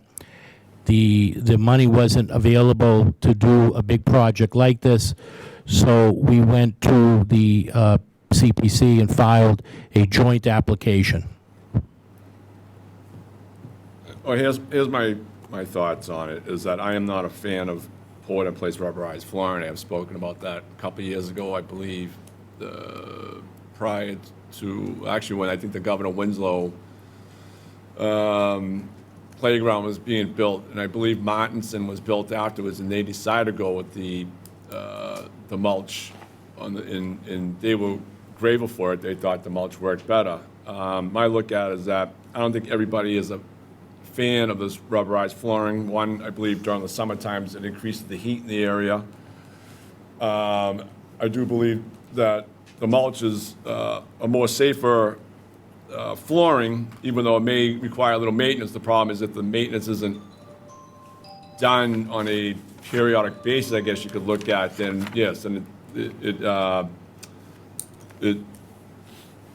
doesn't do as well and everything. So my look at it is that I think all the parties involved, we should be discussing this before going forward with it, because some people may think this rubberized flooring is the best way, but I don't, and especially after looking at Library Plaza, Governor Winslow's, they all tear up. It's not a maintenance-free thing. They need to be maintenanced as well. I don't know if it's necessarily the safest material to be used either, in my opinion. I think it's probably easier for the DPW, where they may not have to maintenance it periodically, but I guess that's something to be discussed with them in regards to what needs to be done for maintenance and what could be done to ease the maintenance, whether putting rubber mats down underneath the swing so you're not digging a 3-foot trench underneath the swing and all that. I mean, I think I'm not opposed to providing this money, but I am opposed to going forward with it unless there's a deeper discussion on this matter before we start doing this kind of work. I think the general public should be involved in this, in my opinion, before anything goes forward, whether it be the rubberized flooring or the wood chips, in my opinion. Can I say something? Yeah, there? go ahead. So the ADA requirements are huge right now. Yeah, I know You that. can't push a wheelchair on wood chips. Oh, I think you can. Okay, Can I comment on that? please. So, Sorry, I shouldn't say please, it's the chair of the advisory chair. sorry. Well, it's- May I- Yeah, Aaron no. Stewart, the building commissioner. Yeah, Andrew, please go ahead, and then after that, we're going to move on with other questions and Yeah. move past comments. Thank you. Thank you. I would just say that the wood chips are not compliant with ADA or Massachusetts AAB requirements. They are explicitly not compliant. So we have to do something to make our playgrounds compliant. We have a lot of concerned parents that have children with accessibility issues that cannot use the playgrounds in the schools that they go to currently. So we've got to do something about it. And I have done a full accessibility review. I am accessibility, I'm responsible for the accessibility code in Marshfield, and I am also trained as an accessibility access monitor, community access monitor. So I can tell you 100% that the wood chips are not compliant, and we have to do something. So, and if you don't mind, Rick. If we get just one more question. So where in the law or the rules does it say that wood chips are non-compliant? I mean, I could get you the actual code here, but I've also had several discussions with the executive director of the Massachusetts Office on Disability, who has confirmed for me that wood chips are not compliant. Thank you, Andrew. If you could please provide a copy of that to the advisory board and select board, appreciate it. Thank you. Other questions on Article 12? I have just a couple of, real quick. So if it's true that the Winslow House already has picked a contractor, they better be at town meeting and tell us who the contractor is. Because I don't think it's fair to ask us to give away $150,000 of taxpayers' money to a private organization without them explaining to us how the bid process is working, how they picked out that contractor to do the job, especially when they already will know that we appropriated $150,000. It's like the $1 million for the roof survey of the school. The guy that they're hiring off the list knows we appropriated $1 million to do it. Of course, his bill's going to be $1 million. So that's just ridiculous. And then on the baseball fields, I was really only thinking like the high school, one field with lighting. But anyway, thank you. Thank you, Mr. Lynch. The chair would just remind everybody that this hearing is for questions, and if we could please restrict comments and debate for town meeting. Obviously, the chair does encourage anybody with questions that aren't being addressed or any suggestions to take them to the respective submitters of these individual articles. We're going to move on to Done. Mr. Kelly, please. Not done. No, go ahead. All right, well, I mean, the whole thing is that I might have more questions on Article 4, but you cut. Oh, no, So you're sorry. saying- No, so you're no, saying- go ahead. You ended my conversation with Andrew, but now you're saying, well, it's not for comments, but it's for questions, but the whole thing is that you seem to undermine me in the process of that, so it's. He wasn't undermining you, he was just Lynn, explaining the process. That's fine, you can defend them, but. I'm look, not defending him, You are. I'm explaining. I was asking Andrew to- questions, and you cut me off and tried to move it along, so. You have other questions on Article 12, I do, Mr. Rick. Kelly? On the CPA undesignated fund reserves for the Marshall High School baseball and softball fields, the varsity baseball field will get a drainage system. Now, I know I've spoken to the folks of this group who are pushing this, and God bless them. But the one thing when I spoke to them was that I wanted to see what they had for a plan for a drainage system for the baseball field, because I believe that we don't want to spend millions of dollars and have to revisit this in 5 years or so, and everything like that. So does anybody know, on the advisory board, has asked them, or if there's anybody here from the group that they have shown a drainage plan for the baseball fields at all? Is this item 4 you're still on? Item 6. 6? Do we have anybody here present that can answer that question? Oh, we don't have anybody here right now, but we will follow up with that when we talk at the next advisory board meeting. We have the chair of the CPC attend.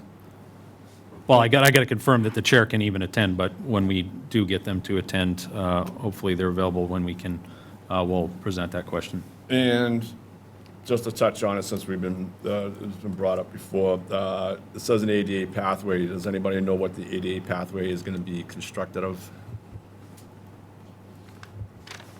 Do we have anybody that can answer that question? Nope. Okay. Let me see, number 7, I think I had a question on, recognition, 350,000. No, actually, I think that was answered earlier. Oh, I know what it was. Item 8, expend $100,000 from CPA undesignated fund reserves for town ball field upgrades. Does anybody know what exactly they're going to be doing for capital field reconstruction? Do we have anybody available to answer that question? It's the Board of Public Works. DPW? Yeah. I see Mr. Anybody here? Patterson is here. Is Mr. Patterson here? I do see him on the screen. Mr. Patterson, are you available to answer that question? Diane Jordan's on there too. Yeah. Must be muted. Diane Jordan is here too from the Okay. Board of Public Works. Anybody else that's in attendance online that's able to answer Mr. Kelly's question? In the past, they've used this town-wide to make improvements, add dirt to the infields, you know, all types of improvements that occur on an annual basis. They use it across all of the fields. I know, I think we need to be a little more specific of what they're. I can't do it because I'm just telling you I know what I that. I know that. remember hearing in the past. But it would be Ms. Jordan or Mr. Patterson. I mean, it does say here that it would be for fencing, screening, picnic tables, and shade. Yeah, that's pretty descriptive what they want to do, but capital field reconstruction, Yeah. I'd like to know more about what that is, you know, so. But I think that's all I have for now, so go ahead. Thank you, Mr. Kelly. Any other questions from the public on Article 12? All right, moving on to Article 13. This article is to, the explanation here without reading through the entire article. It's being presented by the Board of Assessors and will increase Clause 41A's asset amount from $40,000 to $60,000. And adopting this clause may allow more residents to be eligible to defer their real estate taxes. Do we have somebody from the Board of Assessors here? Great, Anne Marie Sinnott, Principal Assessor. thank you. I would like to just clarify on the explanation. It's not assets, it's income, gross income. So that was error on my part when we were reviewing the articles. So that would need to be updated to income amount. And will that will be corrected on the warrants that are published and available at town meeting, Mr. Maresco? Will be on a rad sheet if Anne Marie, if you send it to me, we'll add that to the rad sheet. Okay, thank you. Thank you. Go ahead, I'm sorry, Anne Marie. It's okay. So the Board of Assessors have received some property owners who are currently in the deferral program. They've requested for an increase in the income limit to allow them to be able to stay in the program. Due to the Social Security increases and the cost of living increases, the gross incomes may now be over the maximum amount of the $40,000 for the income. We have reached out to surrounding communities. A lot of the surrounding communities, Duxbury, Kingston, Situate, Cohasset, have all increased their max income amount to $69,000. Norwell has increased theirs to $72,000. This is just a mechanism to allow people to defer their taxes at a 2% rate. When the property sells, then they're able, the town does get their money back with 2% on it. Any other questions? Where did this come from? Can you give me a little bit of background? Why it popped up now versus last year or next year? Or? So the reason why it popped up now was because we had a couple residents come in asking for us to look into a way to increase the amount. The gross receipts may be increased by vote of a municipality legislative body to any amount up to the income limit established by MGL Chapter 62, Section 6K for the circuit breaker state income tax credit for single seniors who are not heads of households. The new limit may apply to tax deferrals for any fiscal year that begin after the vote becomes effective. So for fiscal year, I think we were using, when we were looking into this, we were using fiscal year '23. Income for single heads of households, that was 69,000. The board thought 40 to 60 was a good way to increase it some, see where it goes, to see if that would assist some property owners. There's a lot of different things that you have to do in order to qualify to get into deferral. One is you have to be 65 years of age. You have to own and occupy the property as of the July 1st qualification date. If there's a mortgage, reverse mortgage, home equity line, if there's any type of bank involved, the bank has to sign off on the deferral entry because the town does record a lien on the property, so we can receive the deferred taxes at a later date when the property sells. Thank you. And what is the impact on town revenue? Is there projected impact? So it's one of those items where it's hard to tell because we really don't know people's finances until they apply. A lot of times we have people come in and try to talk about it, see if they can qualify for another exemption option. When we say, maybe a deferral will work out better for you, they don't want to because of the lien. So, for instance, and I have this and I can share with this later with you, Mr. Chair. From fiscal year 2017 to 2024, I have a list of just Marshfield. In 2017, there were 29 people in deferral that totaled $131,960.08. In 18, there was 36. That was roughly $152,966. In 19, it was 27, roughly $134,177.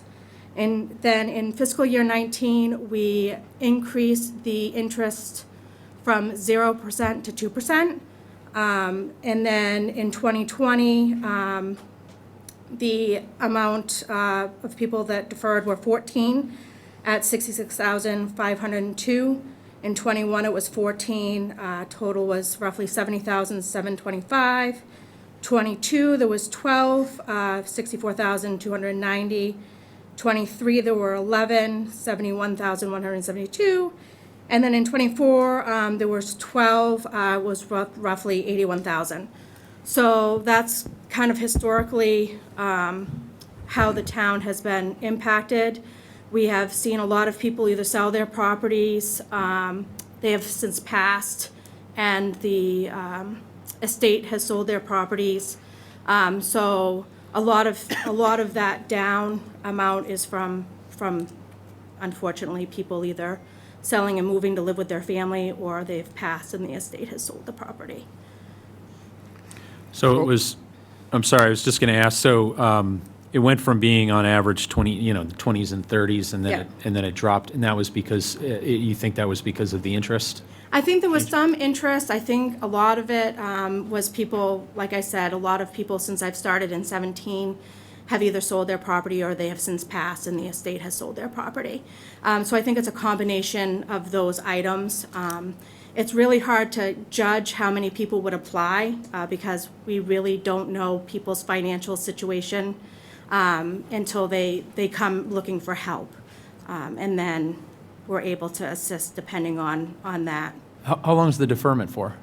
So they can defer up to, it's up to 50% of the property assessment, which you could defer for a long period of time. And then once that happens, they cannot defer. So we keep track of that every single year. And then we also up to when the property sells, or if the homeowner no longer lives there, and they're like, say if they decide they're gonna go live with their family and they're gonna rent it out, and have it as an income property, then they can't defer because that's not their primary residence. Thank you. Other questions from the advisory board? Just, 50% of the value is deferred? You can defer up to 50%. So we've had a lot of people that have been able to take advantage of the deferral and stay in their home.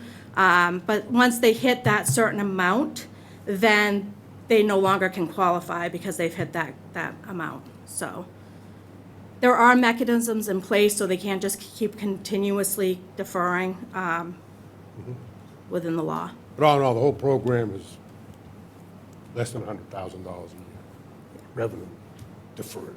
Yeah. Plus 2% when it's Right. paid. Okay, thank you. Other questions from the advisory board? They've been answered. More questions from the advisory board? Questions from the public? Mr. Kelly?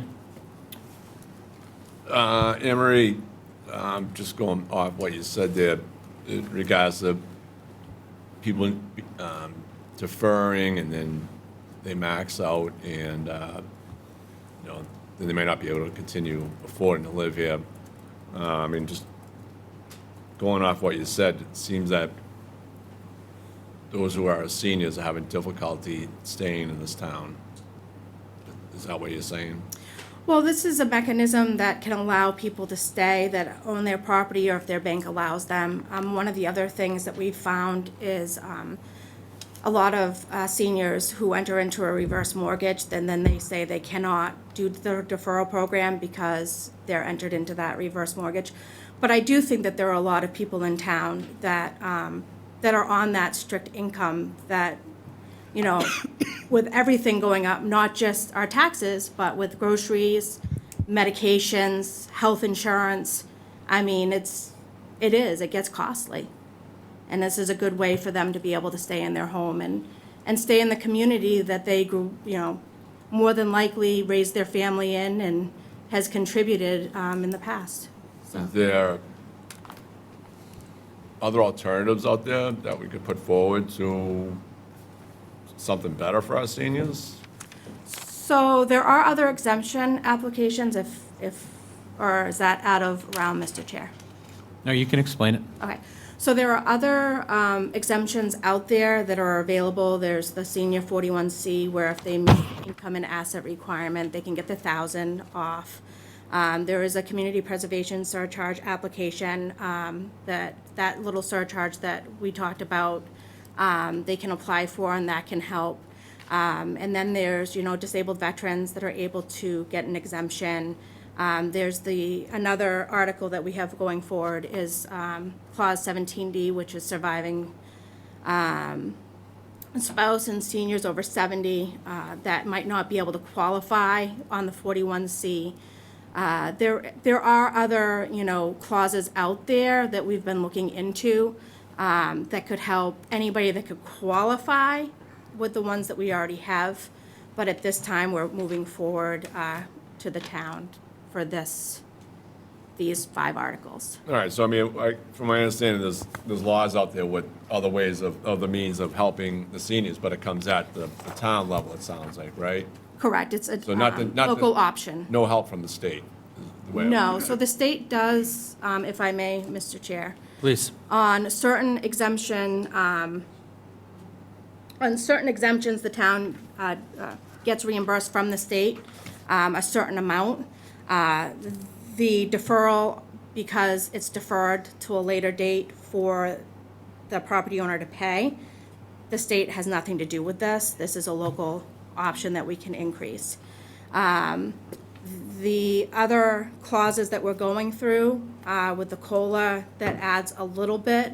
The state won't reimburse, but they'll still stay at their level of reimbursing that we currently get now. So we do get some reimbursement from the state. So when you say we, meaning the town itself? The town itself, yes. But not the seniors? Correct. Okay, thank you.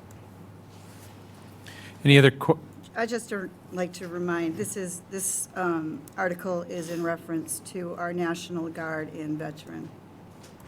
Service. No, we were just- We're talking about elderly, and we got a little bit, is that? Well, this is the Did I miss deferral. No, we were just talking Article 13. Okay, Yeah, we haven't got to quite to Article 14 yet. thank you. Do we have any other questions on Article, let me back up for a second to our tech folks. Do we still have our folks on Zoom attending? Oh, okay, all right, got it. Oh. I see him. All right, great, thank you. Gotta change the reel.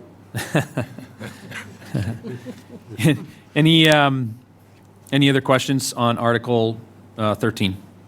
Seeing none, we'll move on to Article 14. So Article 14, if you could, please stay up there, Anne Marie.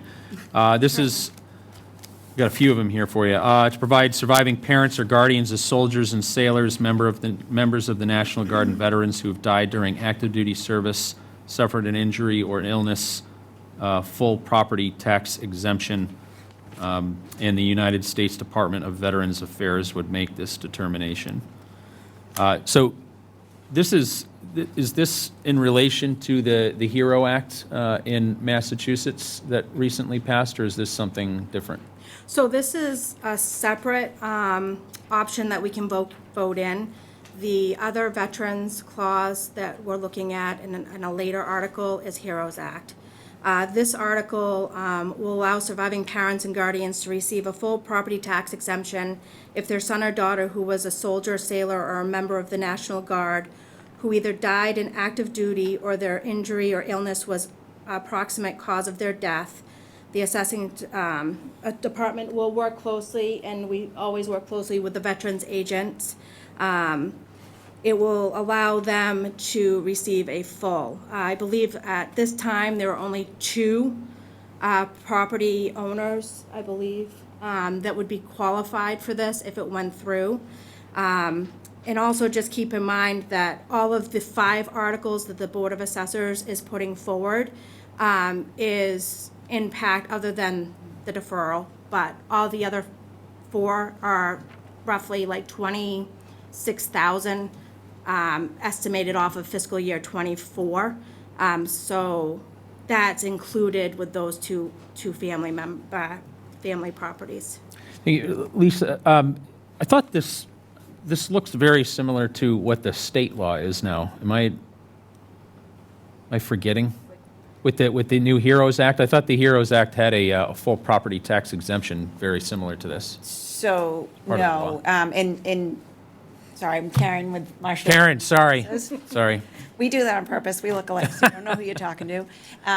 No, so all the property tax exemptions are all different based on either a disability or based on who you are within that family member of that veteran. So the one you might be thinking of, I'm not sure, could be the spouse.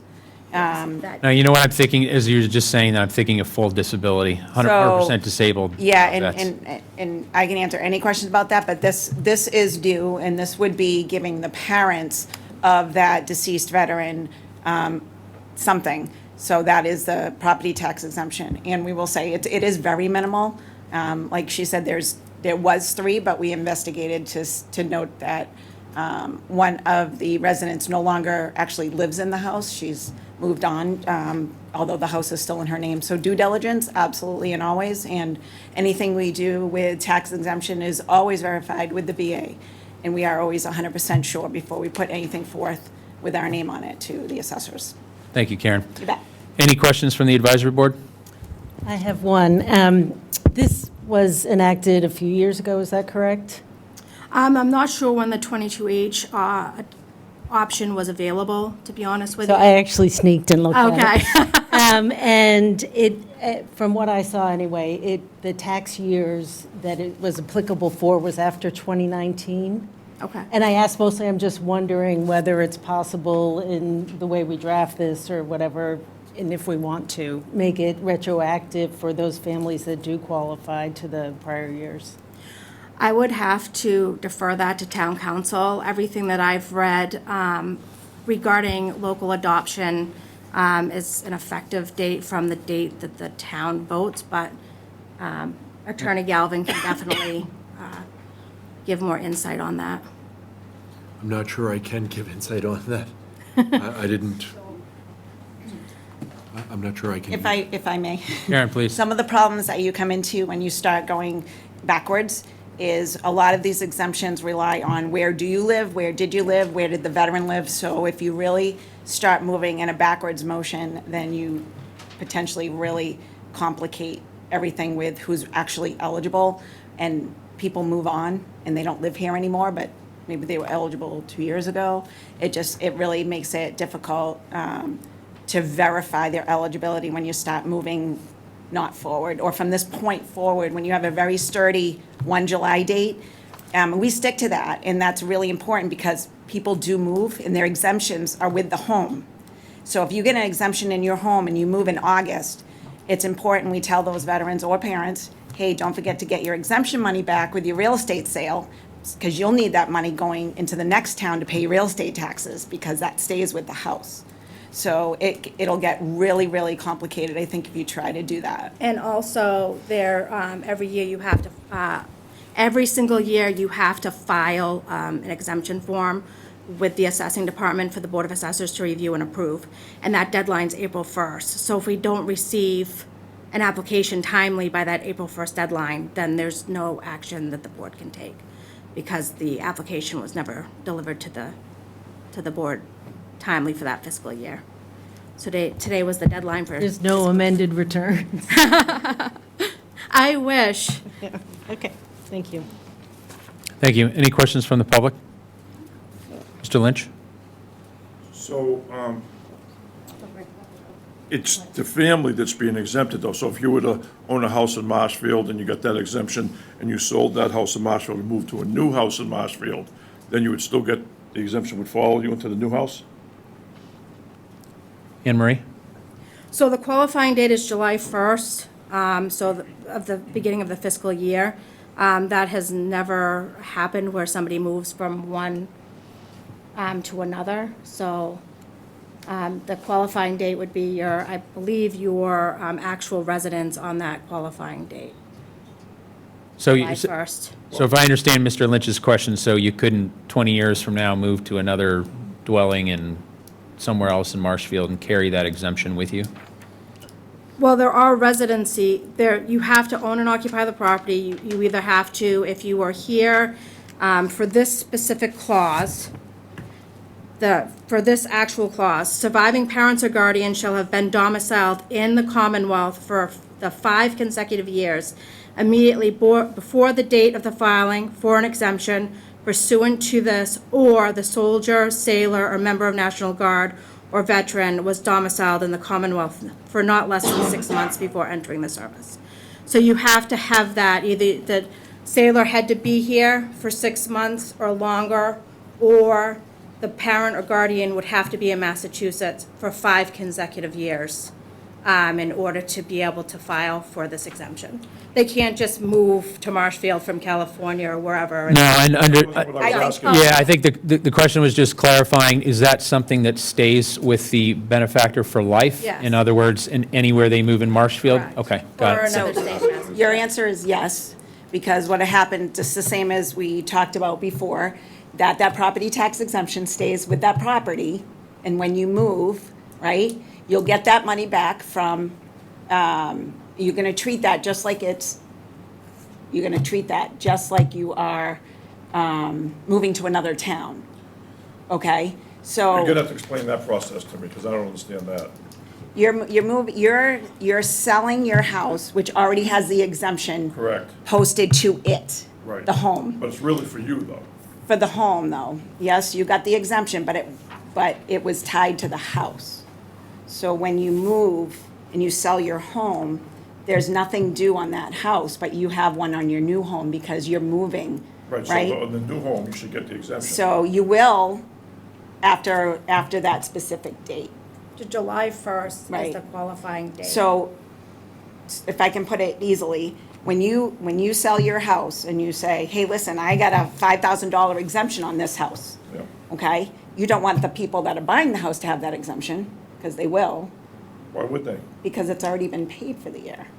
It's already done, it's already exempted, am I right? All right, so what if you sold the house and moved at the end of the tax year, and you didn't, and it was already done, and so you're moving If you, into a if new it- house. if it's played right, then yes, but Okay. I'm making it more complicated. Yes. Well, Right. I think it This should is like definitely beyond follow the the scope. family if Yeah. they were to move from house to house. Okay. It follows the family, correct? Right. So like, as an Air Force brat, I would definitely be in favor of this. Yeah. Yeah, every year, right? Every year they have to Every- file, they would have to submit the application, Right. and then that's the July 1st. Okay, Yeah, qualification date. thank you. Any other questions on Article 15? No, sorry, Article 14. 14. I'm getting my numbers mixed up. All right, very good. We'll move on. Article 15, this is an article that will increase Clause 17D's asset amount of $40,000 by the CPI, the Consumer Price Index. And adopting this clause may allow more residents to be eligible for an exemption on their real estate taxes. So this is, if I'm correct here, it's similar to the Article 13, except it's applying a CPIU, or I'm sorry, CPI, inflationary COLA, yeah. COLA on it, okay. Yeah, so this will allow the 17D surviving spouse and seniors over 70, they're, other than the age, domicile, own, occupy, those other qualifications, this would increase that asset amount of $40,000 each year.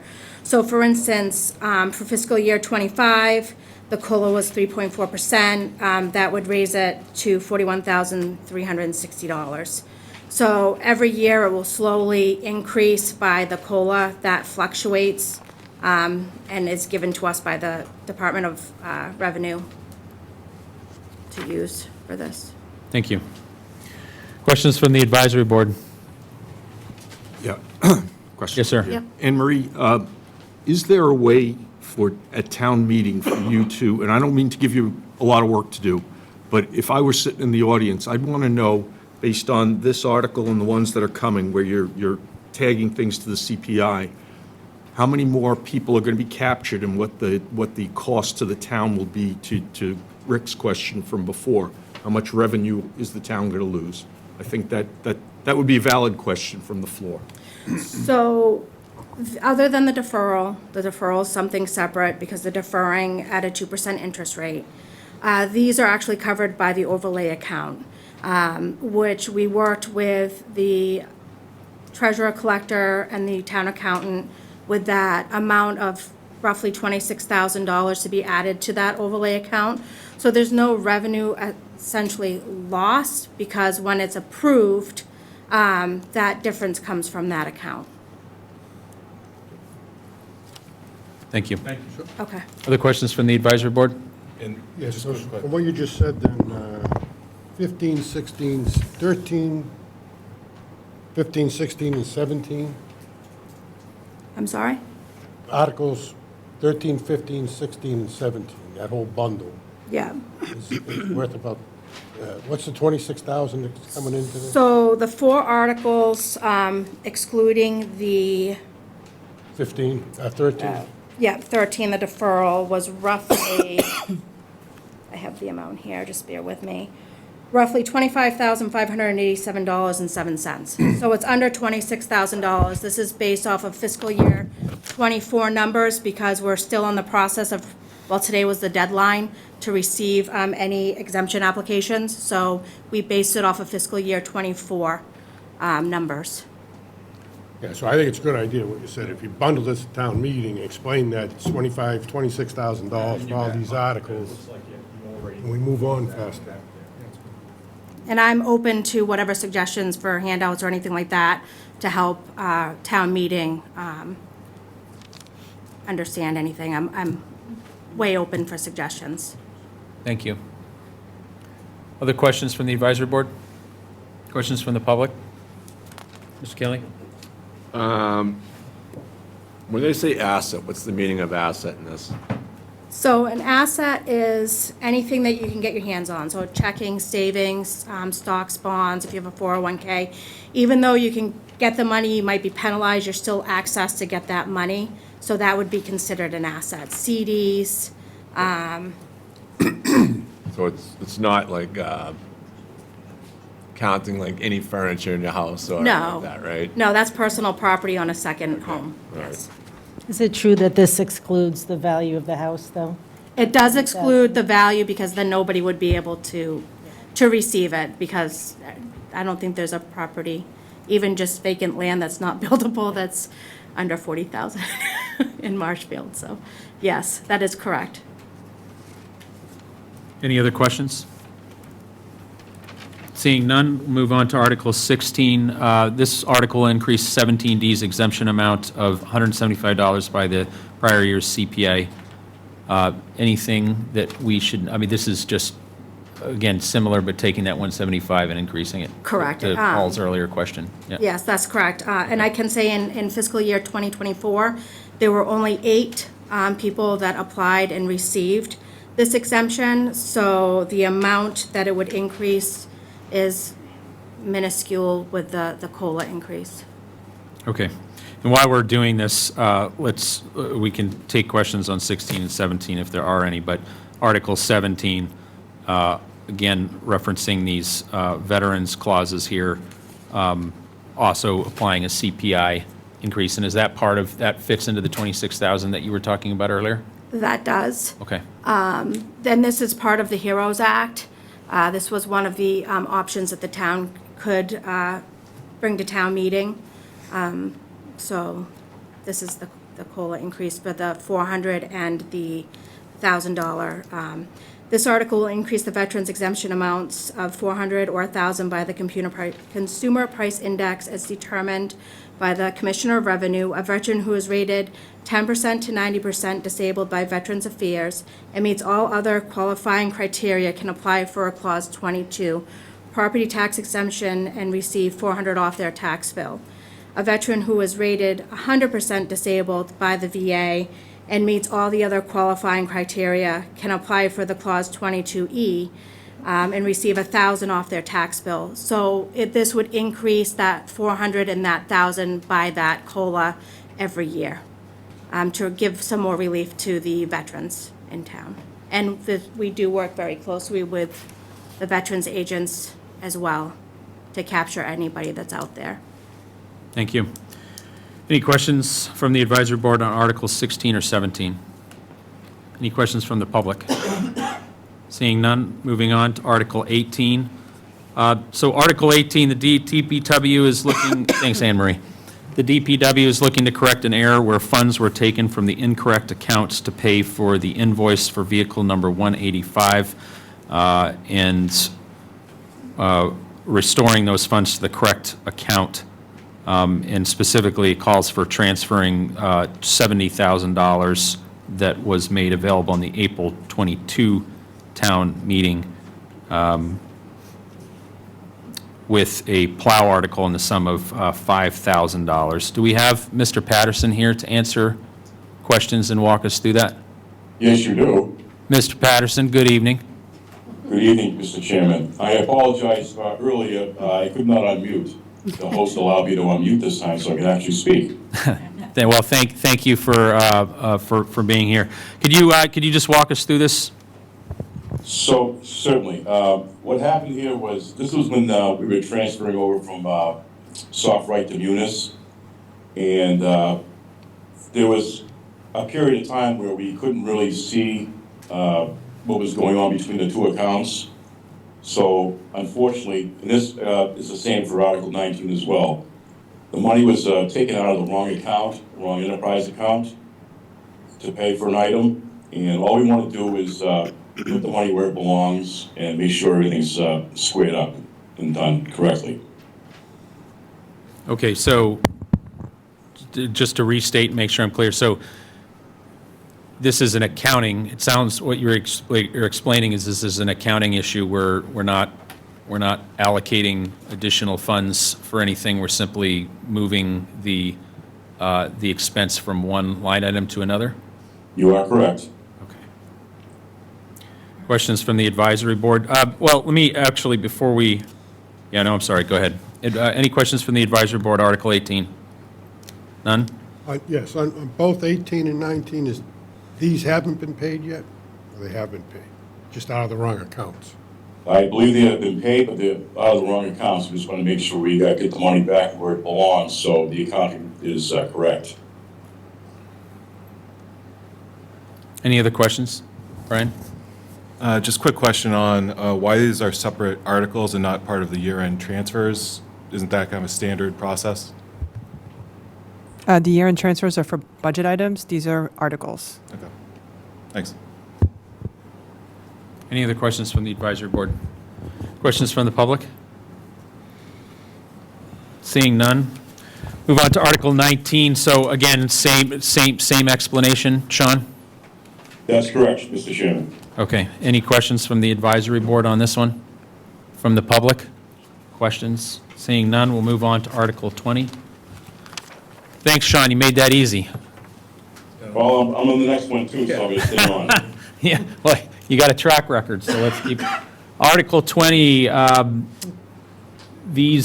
see, it's asked for, I am going to read this one. Will the town vote to transfer the sum of $100,000 from solid waste retained earnings, $300,000 from wastewater retained earnings, and $200,000 from water retained earnings to defray costs related to the 2025 enterprise budgets?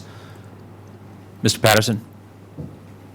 As the explanation says, Mr. Chairman, these are the offset amounts are required to meet the FY25 budgetary commitments. And if Mr. Moresco or Mr. Strobel want to take this further, that's fine. Mr. Moresco, Mr. Strobel?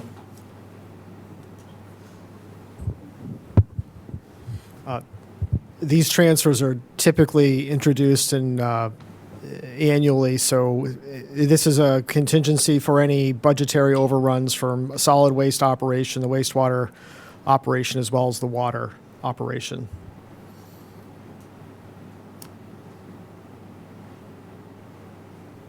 Okay, questions from the advisory board? None? Questions from the public? Mr. Lynch?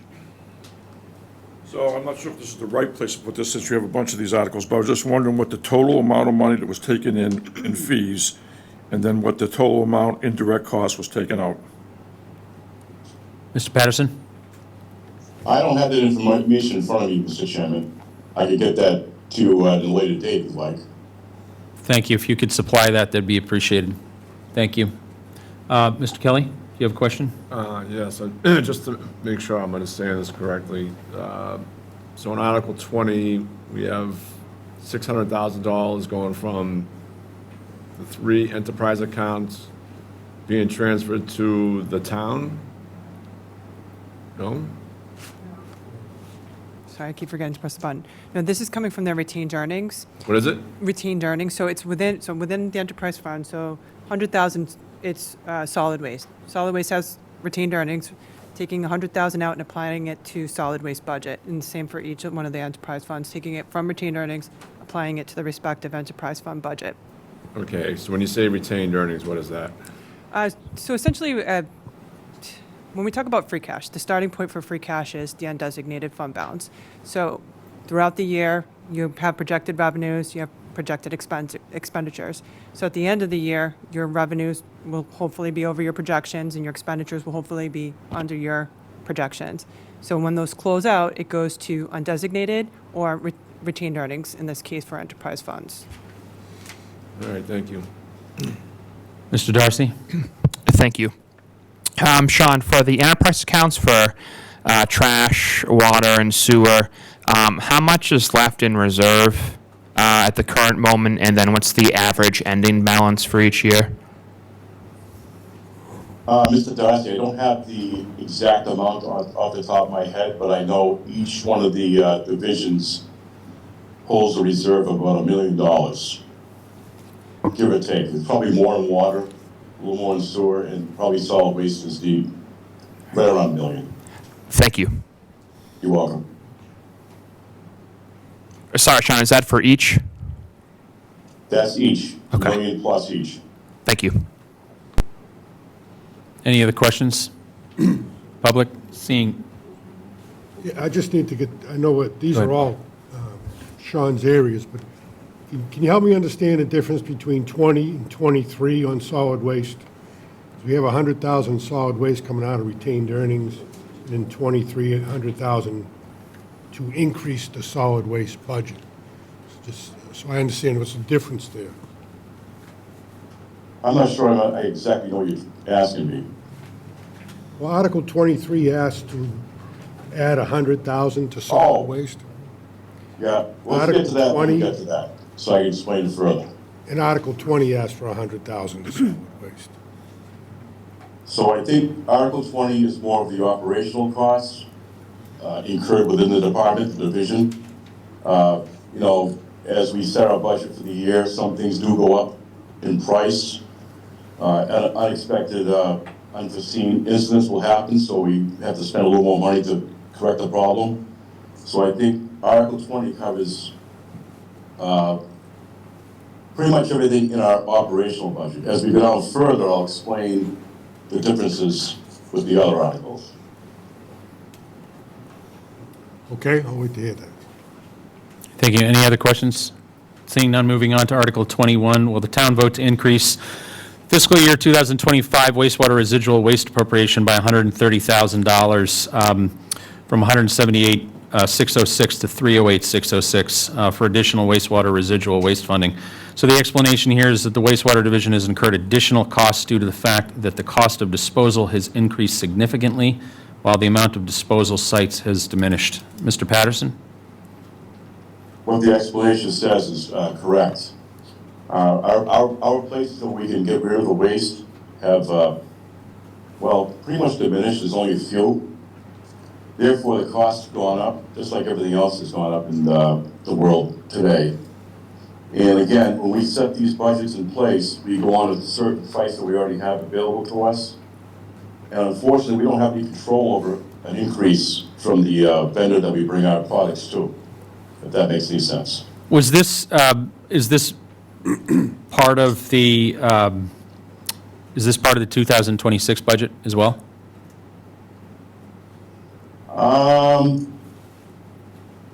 I don't think so. These are all, this would be for the 25 budget. No, right. No, I understand this is for the 25 budget, but because this is for the 2025 budget because the 25 budget's already been approved, right, and passed. So the 26 budget, Does it incorporate that? yeah, my question was, does it incorporate this forecasted increase in cost?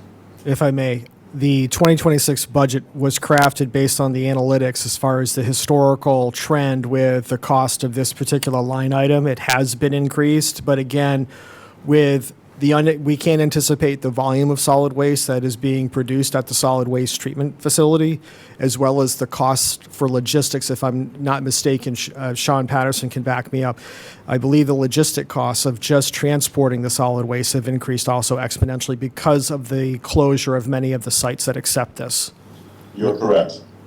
What's the amount in the fiscal year 2026 budget if the amount that we're increasing to here is $308,000?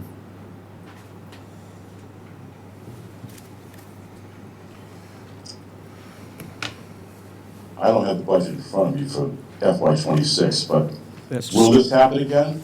It very well could. Again, we can't forecast what's going to happen in the next year. We try to prepare for it as best we can, which is why we like to have a good amount of money set aside in retained earnings in case something like this happens. So we've actually requested an FY26 $245,000, and that's based off of a 4-year weighted average. So we may be asking for an increase next year. We just, again, can't predict the amount of solid waste that's produced in any given year, as well as the transportation costs. So we did increase it to 245, which is an increase of 66,394. Thank you, Mr. Strobel. Questions from the advisory board? None? Any questions from the public? Mr. Kelly? Sean, what was the expense the year before, if you remember? I don't remember. So the wastewater residual waste, that's from people on a sewer and on septic, I imagine? Yes. What that is how we dispose of our sludge. Yep. And so it's gone up significantly, it looks like, and I only can imagine that's probably going to go up significantly more. So would it be safe to say that as the state tries to force the towns to build out more, that this cost could be quite large in the future in regards to handling more residual waste? I would say you're correct. The state has really tightened up their the noose on us as far as what they regulate. And I'll be honest with you, some of the things they are regulating to us, I will say EPA, are things that we really can't afford, so we do the best we can to work what we have. But we're in the process, well, I would say in the process, we're in a world today where things are really getting overregulated, in my opinion, and it's very difficult for us to forecast and judge how much we're going to spend in the future. As you say that, is this something that you think that yourself with the Board of Public Works and the Select Board could work on in the future and maybe address it to either state legislators and federal representatives? We have taken baby steps in that direction. We have a good relationship with DEP, a very good relationship. We're working on that with EPA as well. My engineering staff, or our engineering staff, and the wastewater treatment facility personnel are very, very, how should I say this? They're experts, in my opinion. And they know that where to go, who to contact, and we are working in that direction to try and meet a common ground where we can all afford to do things that we need to do and still be within the law. Yeah, but you're talking about staying within the law or the regulation that was created, but obviously that's costing us a lot of money for some reason, and that's my concern here, is that the laws putting us at a disadvantage, I guess, as a town is not good, I would look at, not knowing the whole picture of what the state's goal is and everything, I would say, so. But Well, don't forget, Mr. Kelly, the same people that you want me to go speak to, or we want to go speak to, are the same ones that are making the laws. No, I get that. I appreciate that, Sean. Thank you. Thank you, Mr. Kelly. Any other questions? Pam Keith, Smoke Hill Ridge. If anybody's watching us, we're over here arguing, trying to be quiet. Steve's bringing up some general budget questions, and so this might not be the time because I know the budget's coming up in the annual. But I'm looking for the water, sewer, and trash enterprise accounts articles where normally we're voting the budget, the appropriation and all that. I don't see them in here anywhere. Like, am I missing it? I'm squinting as hard as I can. I don't have my reading glasses on, and I'm like, huh? It's up at the annual. These are in the annual town But I meeting. don't see it. Correct, Mr. Moresco? I don't, I mean, I know, I'm jumping the gun. No, it's okay. You saying that you don't see them in the appendix? I don't see them in the appendix. I don't see them on any pages. I mean, it's usually its own kind of written article. It's not in the actual budget. The budget covers the DPW, Mr. Chairman, it's Appendix C. Okay. Appendix C, but are we voting it? In the ATM, right? The annual town meeting? That is correct, Mr. Okay. Chairman. Well, the chair's going to make a note of that, and we'll bring that back up as soon as we get to annual town meeting Okay. warrants. Thank you, Ms. Because Keith. that's what I'm saying. I wanted to say, I know these numbers are here, but I don't see the articles that go with them, is what I'm saying. Thank you. We'll bring that back up. Okay. Right, moving on. Article 22.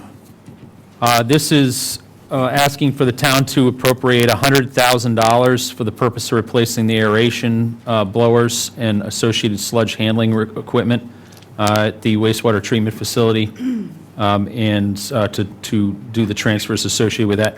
So it says the aeration blowers for the sludge digesters are over 30 years old and no longer efficiently operating and need to be replaced. The funds will be used to replace all three blowers on the digesters and repair associated sludge handling equipment. Correct me if I'm wrong, Mr. Patterson, but the life cycle on one of these is 20 years? You are correct, if not less.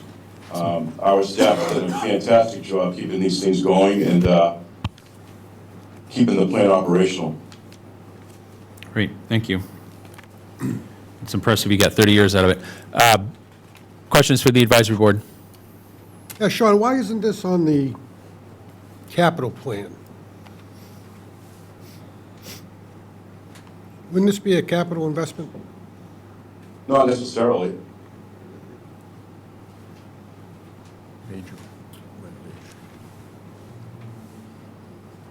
But wouldn't that, doesn't these meet the criteria of depreciation and capital? I suppose you're right. But I guess we could take it out of the retained earnings. I can't answer that question for you, I'm sorry. That's okay.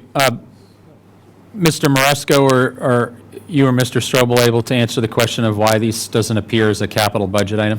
Because capital budget items, we go out to borrow, so there's an interest charge. This doesn't have an interest charge, so this is better for the ratepayers. Okay, so this is, in other words, this is paid for out of our cash versus being paid for out of debt or through debt. It's being paid for out of the retained earnings, paid for by the ratepayers. Right, I'm a taxpayer and a ratepayer. That's right, yes. Because I get water, but not. Yeah, meaning we're not borrowing the money, we're taking it from money that we already have. That is correct. Thank you. Any other questions from the advisory board? Yeah. Question over here. Mr. Patterson, $100,000 for 3 blowers that are 30 years old. There's going to be engineering charges on that too? I'm just wondering if you're a little light on the estimate. You got a pretty good estimate here? Yes, we do. Okay. Actually, our engineers are the one that put the price together. The 3-phase, 480-volt blowers? I can't answer that. I don't know what it is. Okay. So they're aeration blowers that need to be replaced.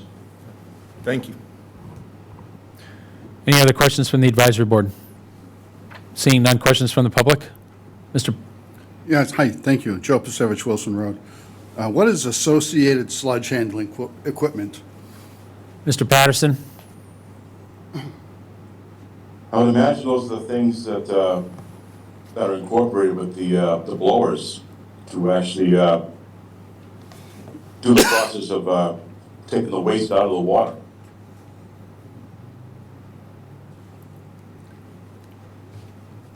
That's not clear to me. Sludge. Oh, I'm sorry, I can't answer the question Sludge for is, isn't, when you say sludge, isn't that grit? That's the grit that's left over from the process of cleaning up the water, yes. The chair agrees with Mr. Pasevich's question. We need a more detailed answer. Is that something that you could follow up with us on, Mr. Patterson, and provide us separately that we could share publicly? I certainly can. Thank you, sir. Other questions from the public? Seeing none, we'll move on to Article 23. Will the town vote to increase the fiscal year 2025 solid waste budget appropriation by $100,000 to fund additional solid waste curbside collection expenses in the amount of $50,000 and additional disposal and transportation expenses for another $50,000, and I'm paraphrasing. The explanation is that the current fiscal year 2025 solid waste curbside collection and disposal and transportation expense budgets were estimated during the budget creation process based on the volume estimates and expected vendor pricing for collections, recycling, and waste disposal for the next year. But after that budget was authorized, the contracted collection rate, which was driven by a consumer price index, was slightly higher than expected, and so recycling costs and volumes continue to exceed expectations. Mr. Patterson? That's correct. We are actually meeting with our waste haulers tomorrow. Their drivers have gone union, so they're getting paid the rate, and that was not incorporated into the original price, so we have to make up the difference by state law. Questions from the advisory board? not so much a question or comment, but based on looking at this over the years, seems to be a challenge that we lose every year in the budget. Would you agree, Sean? I would. So we can expect this article at every town meeting, probably. Pretty much, unfortunately. And then just, the comment is this something we want to do more to eliminate this article having to come up year after year? Well, I guess what it comes down to is we have gone out to bid for other prices before, and they were extraordinarily higher than what we have right now. The company we have right now, Republic, has a lot of internal resources to get rid of the solid waste, where other companies that have bid out the job have to use Republic to get rid of their waste. So we're talking about a double-edged sword, and we've stuck with Republic because they have had the best price.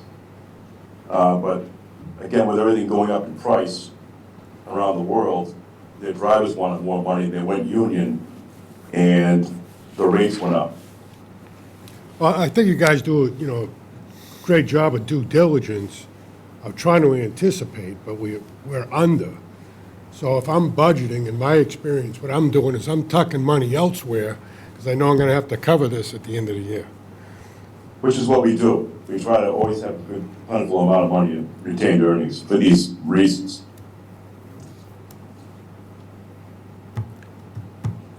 Okay, that's my only comment. I'm just not a big fan of tucking money to cover something like that. Any other questions from the advisory board? Questions from the public? Mr. Kelly? Sean, just looking at the explanation, I know you mentioned that they went unionized and there was a reason for an increase, but it also says that, from what I'm looking at here, that the volume of recycling and waste disposal has gone up, has driven the prices up. Would I be looking at that right? Yes, you are. And are you, in regard, would you be the same, how can you put it, the same boat as with the wastewater residual waste in regards to lack of areas to dispose of this stuff? That is correct. So it'll be another reason why, if there's a monopoly on it, it would drive the price up, I guess you could look at, right? That's correct. I appreciate that, Sean, thank you. You're welcome. Any other questions from the public on Article 23? Seeing none, moving on to Article 24. Will the town vote, and again, I'm paraphrasing here, to accept that a DPW employee during time of service is a member of a reserve component of the armed forces to receive pay without loss of ordinary Remuneration. Thank you, what she said, and be entitled to the same leaves of absence or vacation with pay given to other employees. This is just bringing us into compliance with Mass General Law, is that correct? What it is it's extending what happened is that special town meeting in 2009, the DPW brought this forward for one of their employees, and a firefighter in town checked our bylaws for a firefighter that is going to be deployed, and realized that it didn't actually cover firefighters in town. So he came into the town clerk's office and wanted to put it on either special or annual town meeting. And he was too late for the annual town meeting, so he's on special town meeting. And if he was gonna do it for firefighters, he wanted to extend it to all employees in town. So basically, that's it. And since we're getting into the weeds, I brought the law with me, so now y'all have the law. Thank you. Any questions from the advisory board? Any questions from the public? I have a question. Mr. Kelly? So, am I understanding here that as a group, the DPW has been left out of this in regards to compared to other Marshfield employees? No, it's the DPW that actually has had the ability to do this all along. I don't know for a fact, but I would assume that on a case-by-case basis as this has come along. The town has granted each employee the ability to do this. When you say each But employee, to codify it, each DPW employee? no, every town employee. I can't imagine that the town has not granted this to other town employees, but as to codification, our bylaws do not say that all town employees have this right. So we really should change our bylaws so that all of our town employees have this right and not just DPW employees. And that's what Mr. Ciano is trying to do. Can HR speak on this? Greetings, thank you. Danielle, HR. I support this petition as Mr. Ciano looks like he's trying to extend this provision to all town employees. I will say, as a past practice, the town does in fact honor this. As Norris stated, we do have a firefighter who's going into active duty. We've had a police officer on active duty, as well as we actually currently have a DPW member on active duty right now. So what we do is a cost analysis, get their wages, work with them, and ensure that there is no loss of wages while deployed. So if you have, so say you make more money here in the town versus your armed forces paycheck, we ensure that there's no, you're not losing any source of income by serving your country. So I would be 100% in support of this. So it's something you're already practicing? Correct. This is I think I think it's just to codify it? Yep, exactly. So it's just basically, say I get unfortunately hit by a bus and the new HR person says, well, the bylaw says only DPW employees are entitled to this provision. This would protect all the employees, so I'd be in support of that. Thank you. Thank you. Thank you. Can I Miss- just ask one question? So the current bylaw, do we have the identified bylaw for the town that we could work on? I think the current bylaw is stated here in Article 24. The provision only applies to DPW employees as it states, and the intention of this petition is to allow the provision to all town employees. Okay. Mr. Darcy? Thank you. Attorney Galvin, could you explain what the law currently covers and what the town currently covers? The law requires all town employees, if you've accepted this section, to be paid during their deployment or not suffering a loss of rights. So as far as I'm concerned, the article's fine, but we do it already because the state law, which we accepted already, requires it. So if this petition passed, it'd be duplicative? There'll be no change in the way the town operates. We're already offering this benefit because state law requires it, where we already accepted this provision. Thank you. Any other questions? Seeing none, thank you very much. We're now at 7:30 PM. On the dot, we have a total of 11 articles to go through from for the annual town meeting. I'd like to propose that we take a 10-minute recess. I'd like to propose it to the board meeting, or to the advisory board, and then turn it over to Ms. Fiddler for the select board. I'd like to make a motion that the advisory board take a 10-minute recess. Do I have a second? Second. All those in favor say aye. Aye. Good, thank you. I'd like to make a motion that the select board takes a 10-minute recess. Do I have a second? Second. Motion been made and duly seconded. Roll call is in order. Ms. Fiddler? Aye. Mr. Darcy? Aye. Mr. Kelly? Aye. Unanimous vote to take a 10-minute recess. Returning.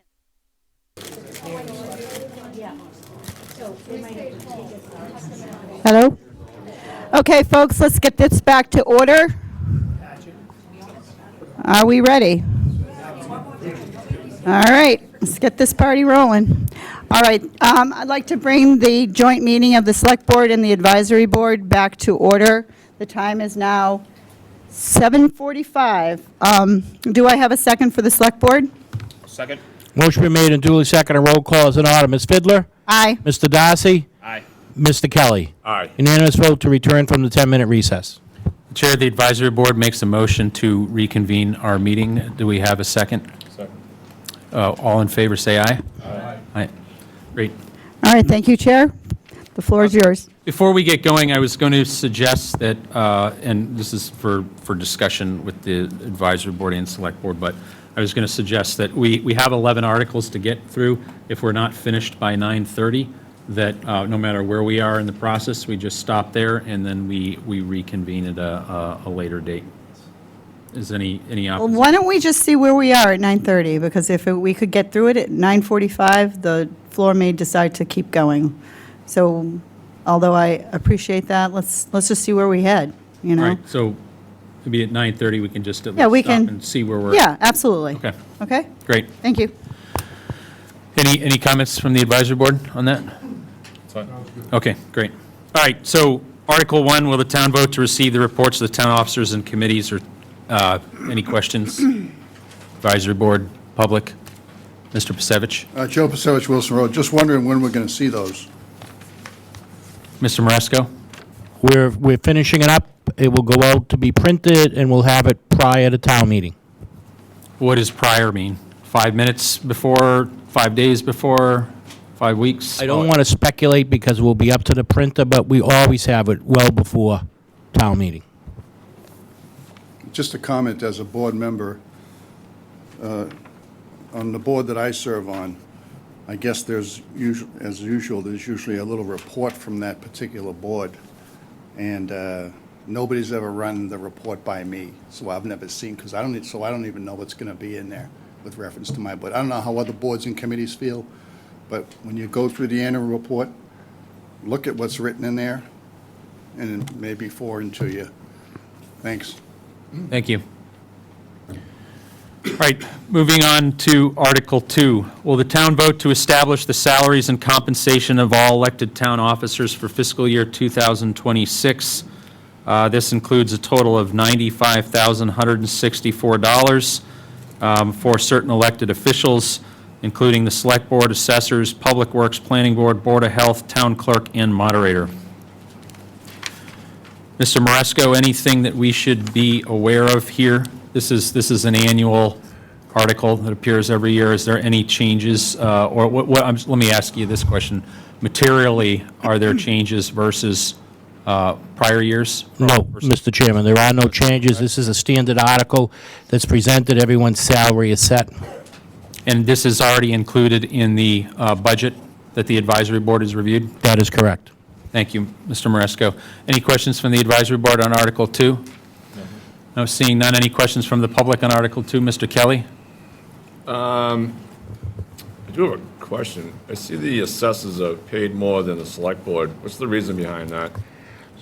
Mr. Chairman, do you want me to answer that question? Please, Mr. Maresco, go ahead. Mr. Kelly, that's a good question because I wore both hats. We ask that question all the time. Goes back to 1990. The town was in very bad shape financially. Mr. Haddad, Jim Haddad, who's passed away, a good friend of mine, we served together on the Board of Assessors. When, in 1990, when they asked everyone to make cuts, the assessors refused to make the cut because they had to do double the work, because as the economy was shrinking, that also meant that values were dropping, and it created a lot of work. So the Board of Assessors at that time refused to take the pay cut, and it's been like that ever since. Interesting. You want to give yourself a raise? Yeah, I do actually. All three of us, I would say, and as well as the other boards. We do it out of the love of our hearts. Well, we can do it for love, but I think the work that we do, there should be more compensation to it. And that goes for everybody. In regards to the town moderator, is 300 is that 300 a meeting night, or how's that working? That's 300 in totality. That is the moderator's annual salary, up from $100 about 4 years ago. Town meeting supported an increase from 100 to 300. Wasn't it $100 a meeting night? $100 annually to $300 annually. These are all annual. They're all annual. All right. Well, I thought the moderator before was paid, I thought I read that it was paid on a per night basis, but if that's not incorrect, so be it. And then, what was I going to say? And did you say that there's no increases into this at all for anybody? No, there's no increase. The salaries for everyone is set by statute, with the exception, the clerk is part of the budget, but she's a full-time elected official. She gets a full-time salary. Unlike everyone else, that's considered a stipend. Yeah, so what I'm saying is a percentage increase that happened, or no? No, there is not. Okay, all right, thank you. Any other questions on Article 2? Seeing none, moving on to Article 3. So Article 3 is the town's budget article, the annual budget article for fiscal year 2026. The advisory board has obviously spent considerable time going through this. Advisory board, any questions on the budget as printed here? Just at the 119.9 versus 120. I know we've had some changes and ups and downs with school. Just, we need to, probably we need to get that number squared away. Yeah, thank you. There was so going to Paul's question, there was a couple of areas where there was some recommendations made by the advisory board. Could you walk us through any changes that were made in what appears here, Mr. Maresco or Strobel?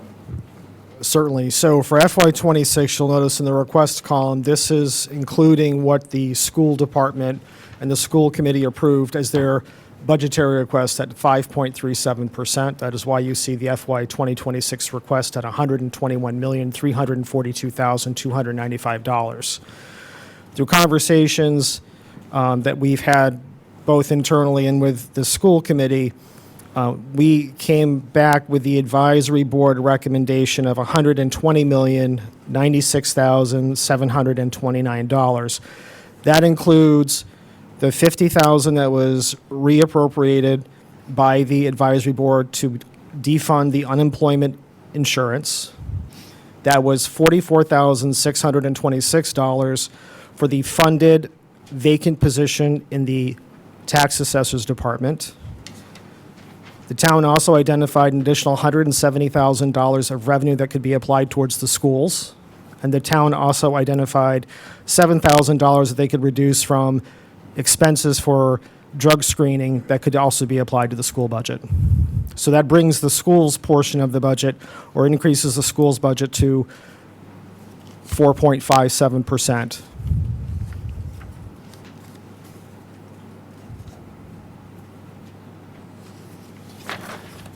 Overall, the town administrator recommended budget is $119,919,729, which is $75,000 difference from the advisory board recommendation. Can you just refresh my memory here what the difference is? So the difference is it should be $119,926,729. I believe the 7,000 was omitted from that total. But the difference between the town administrator recommended and the advisory board is the identification of the additional $170,000 in revenue that can be applied to the school budget. Is this Scrivener's error in the... In the town admin recommended, the total should be $119,926,729. There's a difference of the 7,000. That 7,000 unfortunately wasn't reflected in this total. The reduction was taken, and the total was not accounted for correctly. So I understand that. The question I was getting to, Sean, was, is it in the errata sheet? It is in the errata sheet, yes. Thank you. You're welcome. All right. Other questions from the advisory board?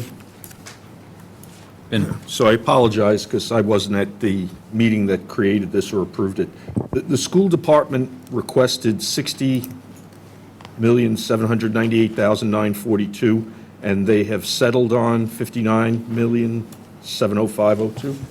Is that correct on Appendix Bravo? That is correct. Okay, and they can live to that, and that's the 4 point whatever percentage. Can you speak into the microphone, Ben, just so we can... That's the 4.7% increase that you quoted? So the increase in the school budget, how we had arrived at 4.57% is the increase to their budget, as well as $631,638 that's being allocated in the free cash article. Okay. That's what's getting the schools to 4.57, just shy of the 5.37% that they had initially requested. The budget articles on the special town meeting for the school, are any of those accruable to 2026? They are. They're special articles, which means they roll. They're not necessarily going to go to free cash or the undesignated balance at the end of the fiscal year. So the school department will be able to meet this, their I don't want to say deficit, but the lower request number by the special town meeting article. Between budget article that will hopefully be approved by the town, as well as the special article for free cash, the gap that the school will experience is a $112,000 deficit. Thank you. Other questions from the advisory board? Any questions from the public?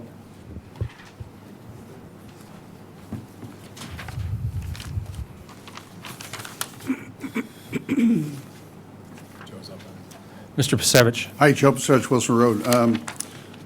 With regards to the Article 3 budgets, there are appropriations or suggested amounts for officials like the Select Board. Like under Select Board elected officials, the total number is $3,417, which is reflected in Article 2. And similarly, for other boards, there are numbers in Article 2 that show up in Article 3. If somebody wanted to amend those numbers, what would we do? Would we amend Article 2 first, or amend Article 3, or does it matter? Mr. Maresco, can you or Mr. Strobel answer that question? Can it be done? That was the question. Can it be done, and how will it be done, Mr. Chairman? Correct. We'd have to find the money to cover it, and then I'll defer it to legal counsel on the exact process. Can you walk us through the process, Mr. Galvin? Sure. I mean, we can't deal in hypotheticals. The change has to be within the scope of the article. Budgets can be reduced down, they can go up slightly, but you also have to have a funding source. So those are the requirements. Thank you, Mr. Galvin. The second question I have is, for example, it says here the salary and compensation for the town clerk is $83,000 in Article 2, but under town clerk in Article 3, it's listed, the compensation is listed as $96,952, which is up from $89,474. Is there something that I'm missing? Can you explain that? Can you bridge the difference? The larger number includes your stipend. What is the stipend? The FOIA stipend. So the town clerk gets paid to administer FOIAs. For those folks that send us a lot of FOIAs, they go through the town clerk's office, then she passes them out to department heads, and she gets extra money for doing that. And so that's the difference between the 96 and the 83, that is correct, Mr. Chairman. Okay. That's all I have right now. Thank you. Other questions? Ms. Keith? Pam Keith, Smoke Hill Ridge. I have a question. It's not really on our school. It's on the budget as a whole on the warrant. The South Shore Tech budget, how come that's not in the warrant? Mr. Maresco? Well, it wouldn't be in our warrant because it's not one of our departments.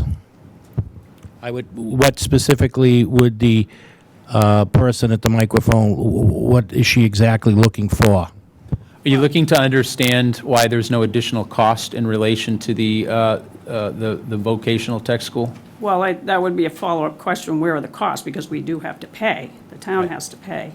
If I understand correctly, those additional costs that were voted on by the town start to take place in 28 or 29, 2028, 2029 as part of the debt?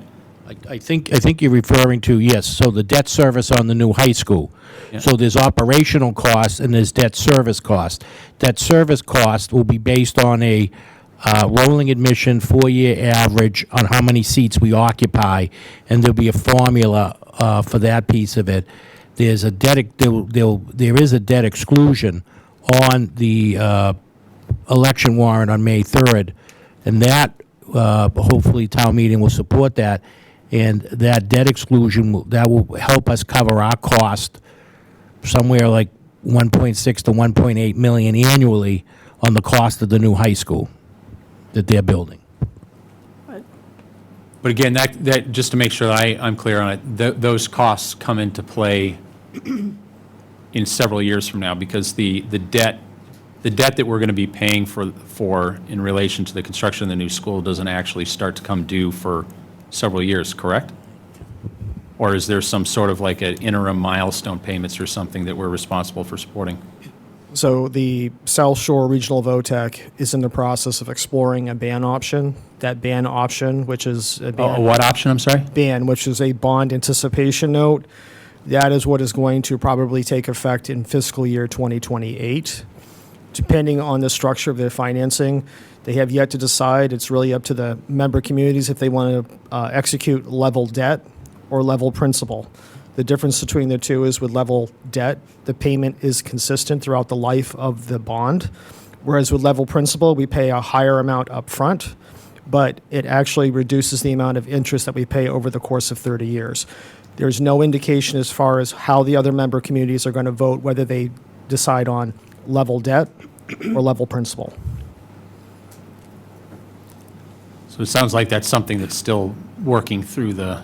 That is correct. It depends on what the bond market is like when they go out to the market. And what about, so that's the debt on the construction of the school itself, and all the costs related there too, but as far as operational expenses, as a result of that town vote, is there any additional operational expenses that come into play as a result of that vote that would impact fiscal year 2026? Yes.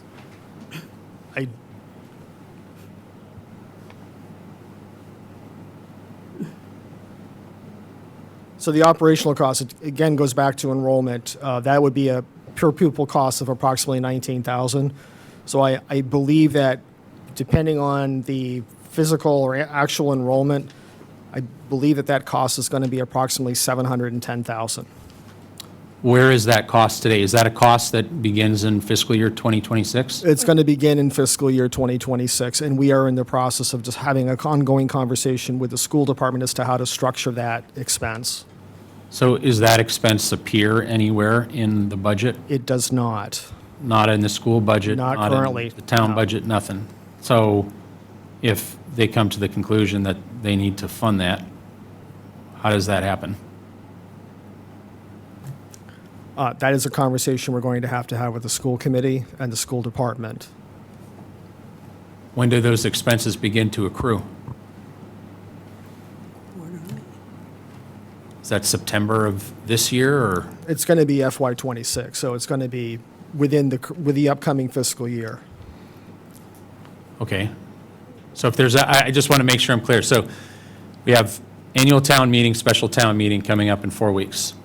And at that point, we're going to pass, or maybe pass, we're going to debate and then vote on these articles that are present here tonight, right? Up or down. None of these articles includes that 700,000 and change that you mentioned for operational expenses related to the South Shore VOTEC school, correct? That is correct. And so if those expenses begin to accrue in September, how can they accrue those expenses without having town meeting approve those additional expenses? We are looking to place this particular issue on the fall town meeting. Even though the expenses will have already been incurred? That is correct. And what happens? Well, we'll have to find capacity in the budget to cover those expenses, or we'll use free cash to cover that expense. What happens if the town meeting showed up and said no? Then we'll have to find a way within the current budget to make that happen. But wouldn't town meeting have to approve that change within the budget?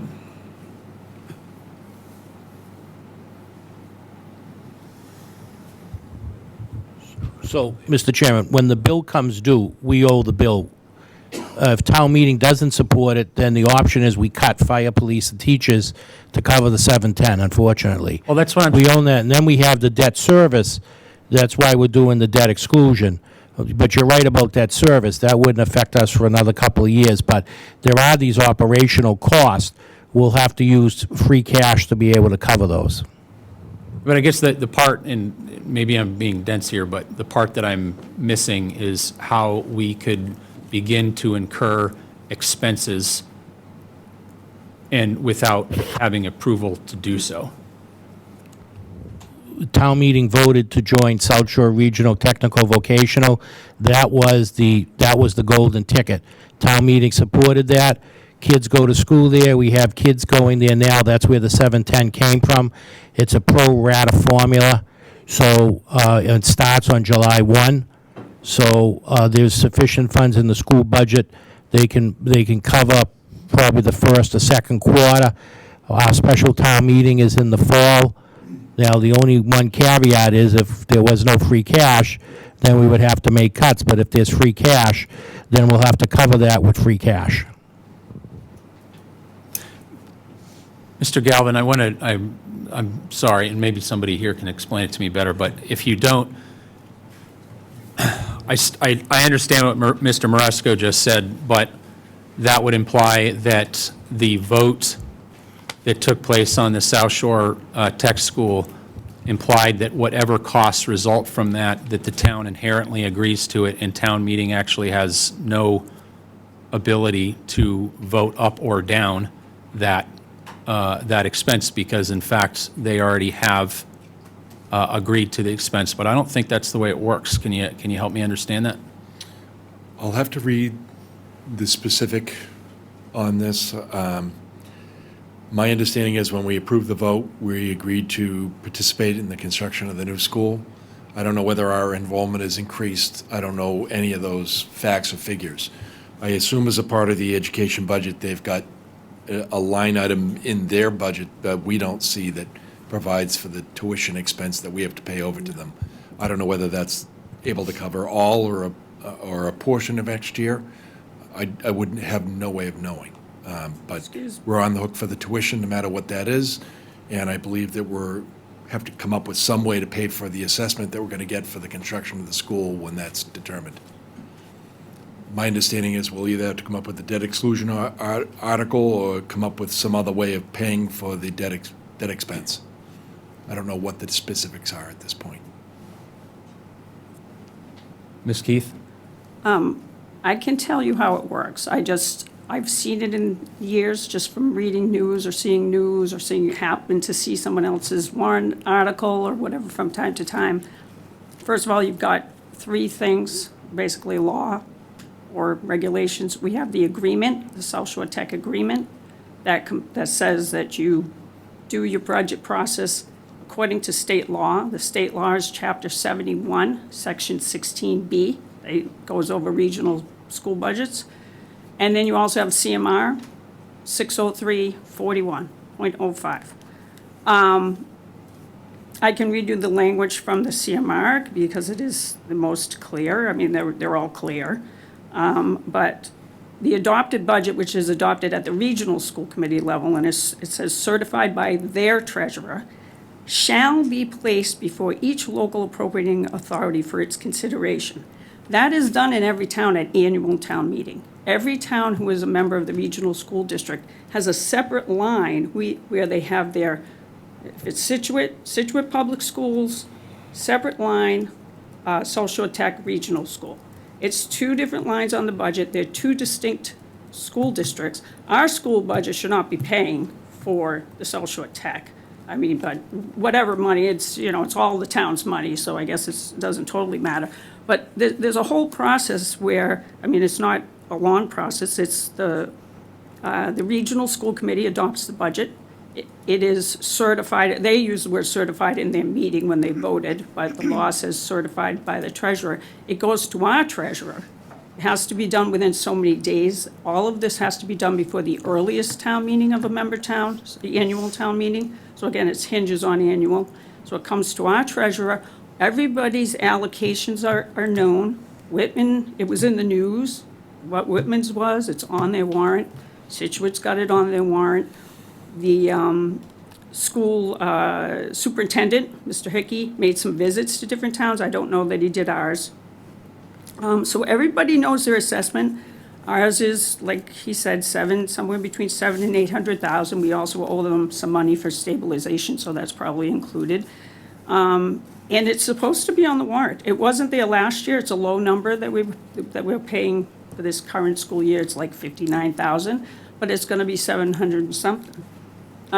It's not supposed to wait till the fall. Well, I guess that's what I'm getting to. I don't understand why it's not there. It sounds like there's still some process issues that are ongoing, but I guess this is a process thing, right? It's not, this isn't a agree with it or disagree with it, but what I'm trying to understand is, is the town going to be in a position in or October or whenever, when we have to make this decision at town meeting, where we could have incurred expenses that now town meeting is saying that they don't agree with, and like legally, how does that, I don't know, how does that work? That seems like we've kind of caught ourselves in a catch-22. Am I incorrect?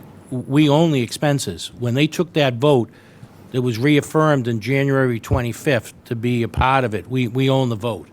So we have kids there now, so of course we have to pay for those kids, and, you know, it could go up. We could have as many as 120 kids there, which would then bring our contribution up to about 2.4 million hypothetically. Really not hypothetically, more than likely. Can I just say, the other thing is, again, what the ramifications and the penalties are for not doing it correctly probably technically isn't any, because I don't know who's going to stop you or catch you from doing it the wrong way. But the budget also requires a 2/3 approval vote from the member towns. So all 9 towns, you'd have to have 6. The way you approve the regional budget is you vote your allocation, and the laws spell that out. They state if you vote your allocation yes, then you are approving of the budget. So they have to have 6 towns vote yes. We're not going to vote at all. So, I mean, until October, which I don't know that it counts. And then the other small comment I have is, like you're already talking about incurring expenses. I believe the bills come in quarterly. I did do an information request to try to verify what the costs were going to be, and Mr. Miller sent me a sample or a quarterly bill for what we're paying this year. And I believe the dates are, like, I think for the upcoming fiscal year 2026, we have to pay on August 1st, or we get a bill on August 1st. So again, it's before the October town meeting that we have to pay a bill. Thank you, Ms. Keith. Other questions? Mr. Lynch? You want to scroll? Well, I wanted to just... Oh, I'm sorry. I didn't realize you had another I just want to question. mention on the whole budget was with the DPW, I mean, I do see Schedule C, and I realize the motion at town meeting, the language is different, but this, seeing Appendix BC, General Fund Summary, and then going to Appendix C and seeing the advisory board column is 0 for the DPW, for the enterprise accounts. So again, we normally vote, I didn't go to a town meeting last year, so I wouldn't have studied the warrant very well. I don't know what we did last year, but we normally used to vote either 3 separate articles, then we maybe combined it into one, but there was actual language about voting the DPW wastewater, the enterprise accounts, how it was going to be funded through fees, and then even if it involved retained earnings and stuff. So that's not there. And then if the motion is going to include the Schedule C, I'm commenting or questioning that the advisory board numbers are 0. So there's no advisory board recommendation apparently on those. So that just seems not quite right to me. Well, thank you, Ms. Keith. I thought we had reviewed these at our 5.5-hour-long marathon session. Am I? They were reviewed, but they were never voted. They're required to be voted? In order for me to have a advisory board amount, they have to be voted. I did not. To be in here, but are they required? Is it the charge of the advisory board? Because I know we had this discussion at like 11 o'clock at night that night, was whether or not that was one of the ones that the advisory board was required to even vote on, review, anything. I do believe that the advisory board is required to vote. I don't believe that I recorded a vote on those 3 enterprise budgets. Okay. I suggest that the advisory board at our next meeting, we need to discuss these. Any other questions? Mr. Lynch? Steve Lynch. So I just want to know why, so the levy goes up 2.5% plus new growth, so that's maybe close to 3%, right? I don't understand why our labor lawyer hasn't held the line on there's a declining line of students that's by the hundreds for the school department. They're one of the biggest budgets. They should be held to not increasing their budget any more than the 2.5% plus new growth. To let them get away with 5% increase almost is ridiculous. It's unsustainable for the taxpayers of this town. And when I voted at town meeting for South Shore VOTEC, which I did, because I think it's a good idea to have an option for kids, we should have been told about this budget problem with it, about how we were going to be facing operational and debt exclusion overrides to join. And so let the school department tighten up their belt, cut their budget. They have, what do they have, like 900 less students in the last 20 years or 10 years, whatever it is? They should not be allowed to have a budget that increases any more than 2.9%, or whatever the total amount is. Thank you. Other questions? Hi, Joe Pasevich, Wilson Road. Speaking of the DPW, one thing that's really glaring is the increase in the enterprise indirects allocation. Is that still where it's printed, going from 1.481 to $1.748 million? Has there been any changes to that or adjustments? Mr. Strobel, can you or Mr. Patterson comment on that? Certainly, I can comment on that. That's because of the increase of the general insurance. That's the cost that we incur to insure not only the property, but also the equipment that is linked with those three enterprise operations. And it's also due to the increase in the pension funding for Plymouth County retirement. Those are the two biggest drivers of the increase to the indirect. Thanks. You're welcome. Any other questions? Mr. Kelly? Yeah, I mean, I just want to say that in regards to what's been brought up tonight, I think I've said it before that a town administrator works in the select board, but, since I've been in here, it's, we're not involved or informed as what we should be in regards to the budget and probably certain other matters in town, and it's glaring tonight, and I think that needs to change going forward, and I'm hoping that will be done. Thank you, Mr. Kelly. Any other questions? Article 3. Moving on to Article 4. So this is for the capital, this is from the Capital Budget Committee. For the fiscal year 2026 capital budget, for a total of, Capital Budget Committee.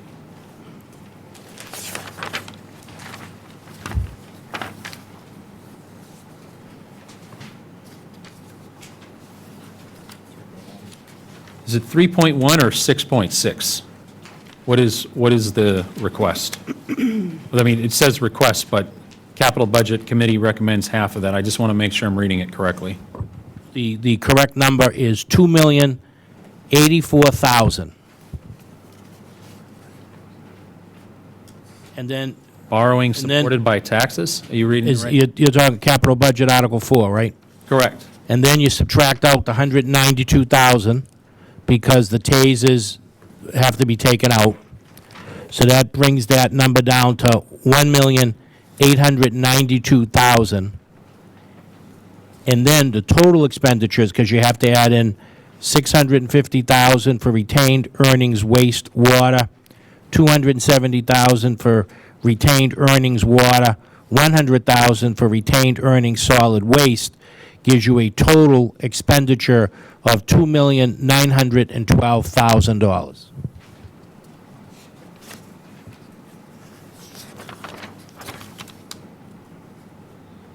Okay. Is this is part of this errata sheet? Yes, it is, sir. That is correct. Got it. All right. Questions from the advisory board on Article 4? So when we discussed the retained earnings previously, about $1 million in each of these categories, that includes all this activity, correct? Yeah. I'd have to pull up this spreadsheet, but I think we're a little bit lower in water. I'm sorry, could you speak into the microphone? Just thereabouts. So like these are factored into those amounts we heard earlier? So if we're talking about what certified retained earnings was, Yeah. all of these votes have been factored in, yes. Okay. Thank you. Rick, I have a question. Vin, go ahead. Sean Patterson on? I am.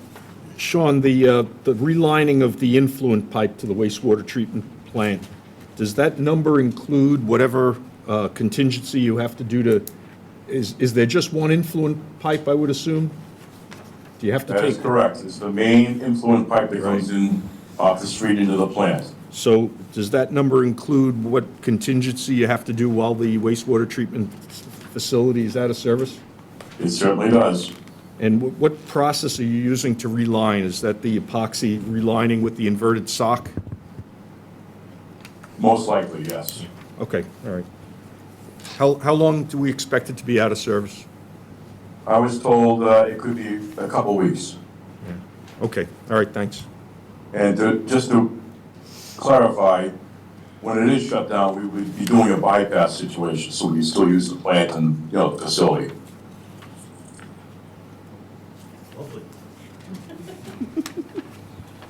Other questions from the advisory board? Questions from the public? Mr. Kelly? Is Chief Tavares on? I see him. Chief Tavares, sir, are you there? Yes, I am. Wonderful. Would you be able to take a question from Mr. Kelly, please? Absolutely. Thank you, sir. Thanks for joining us, Chief Tavares. How many cruises are you getting? 3. 3? Yes. And what are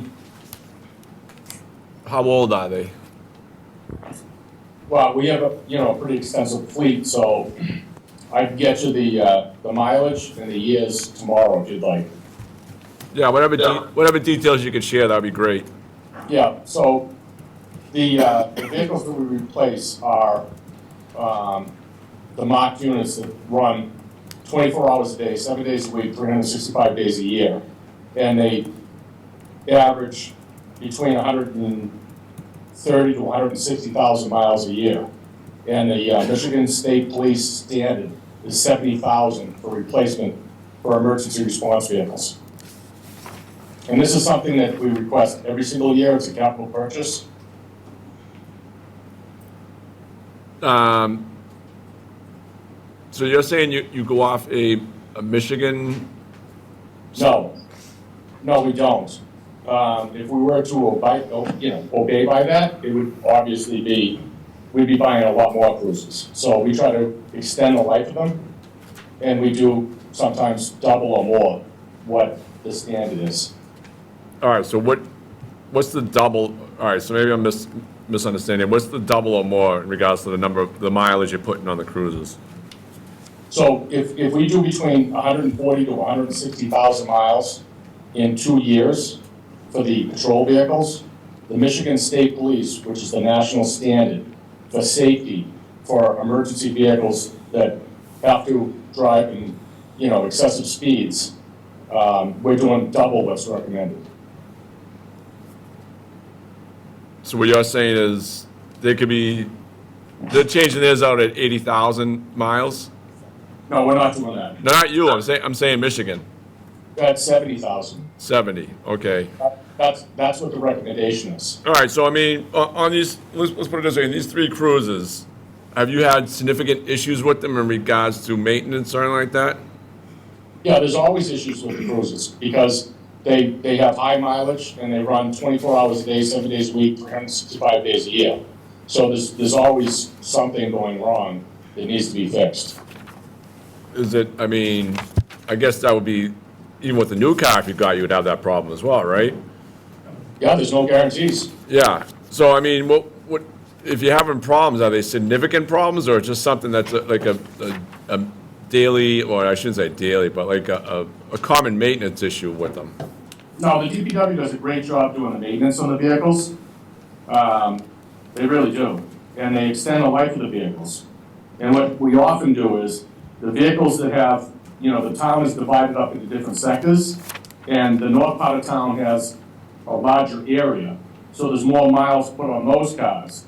So then we'll take those cars and we'll switch them to do the south sector part of town, which has a lot less mileage. And it extends the life of the cruiser. I mean, we're getting everything we can out of these cruises. We're doing everything we can. And this is something, we've been getting 3 cruises a year. That's how it rotates for decades. Yeah, I know. The only reason I'm asking is because I know I brought this up in regards to schools and their buses, how many miles they changed theirs out, which was an unbelievably incredible number. But I was just wondering, I mean, yeah, you want 3 new cruises. There's no guarantees that they're going to be, how can you say, maintenance-free or anything like that, especially with the electronics in them today. So that's why I was wondering with these 3 cruises, even though you say they have high mileage, is there anything wrong with them? And like, have you had significant issues with like downtime or anything like that in regards to wanting to change them out? Yeah, from time to time, there's different issues from, you know, transmissions to engine problems, electrical problems. You know, I mean, we're not looking for any cruises we don't need. This isn't something we want. This is something that the town needs. So that when you call 911, we show up and we can get there and we're not broken down on the side of the road. I get that, but also, you know, like you said earlier, there's no guarantees, and you can get that with the new vehicle as well. So I'm just trying to figure out if these vehicles have been reliable to you right now, minus any common maintenance issues or anything like that, you know? So I think Ford makes a good product, at least for the police interceptor, and we've had good luck with them. But like any type of machinery, it breaks down and it has to go out for service, whether it's back to the dealer or it's to the DPW. So yeah, there's no guarantees in life. You know, you can buy a brand new car, drive it off the lot and have it break down. But these are cars that have been used, that have high mileage, and they need to be replaced. And they're going double the standard national. Well, yeah, it sounds like you're getting good use out of them, and if you're going over what I guess the standard is, it doesn't seem, it seems like the town is getting their money's worth, according to what you're saying. Would I be correct about that? No, I wouldn't agree with that. I'd say that the town, your point is the town's not getting their money worth? No, the town is getting their money's worth in regards to the extended life you are getting from the 3 cruises, or any. Yes, I 100% agree with you on that, yes. Okay, so I was just wondering, like I said, without beating it down too much, is that if there was a problem getting any more out of them, besides saying they have a lot of mileage and they're getting older. Yeah, they become unsafe at that point, and unreliable. Chief, can I help you out here real quick? Sure. So, Mr. Kelly, Sean Patterson, the DPW. The chief is correct. We do primarily, probably 75% of the maintenance on the vehicles. And we schedule everything accordingly with the staff of the police department. And we do all the brakes, the tires, anything that's not covered under warranty. Our warranties on those cruises, I want to say, I'm not positive, but I'm just going to throw a number out there. I say the warranties are good for 2 years and 75,000 miles. Now, once the warranties expire, that's when it costs us a bunch of money. So the chief is correct. You know, he's getting the most he can out of these vehicles, and it's getting, when it gets to the point where we can't repair them and save money or do it cost effectively, it's time to pass them on and get new ones that are covered by warranty, and they would cover most of the major problems that we would have. All right, Sean, thank you for that enlightening statement.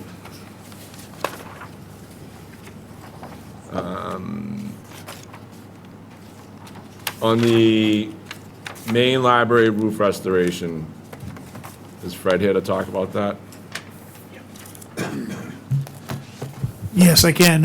Fred Russell, Facility Manager, resident 92 Marshall Street. This roof, it actually involves a flat roof. It's about 8,000 square feet and the rising wall protecting that. It used to be a supermarket years ago, and there's large outside air louvers that have been covered over. But when we have driving southern rains, the water gets into the library and down into the children's area. This is an estimate. We're going to hire a designer and bid it, and we're just waiting for that electrical feed to be relocated to the generator that was repurposed from the police station project. So once that gets done, we can open up that vertical wall. And I've been told Eversource is going to do that in the next 2 to 3 weeks. So it's not necessarily this project's going to cost $500,000. Correct, it may not. I'm just, someone, I think Steve Lynch brought up a good point that you throw a number out there and the people out there that are in the business are gonna know what has been allocated, and I think he makes a good point on that. And I'm wondering, I mean, I was just like with the roof itself, I think when you and I discussed it, the roof doesn't need to be restored, right? It's just, I think one spot you had an issue with. Right, but correct? it's near the end of it's at its end of its useful life. We've actually spent a lot of money making those repairs the last couple of years. You're right, we did a scan again to see if it was a candidate for restoration. And it is a candidate for restoration, which is that 4-part application, a 25-year warranty, it renews it like it was brand new versus replacing the whole thing.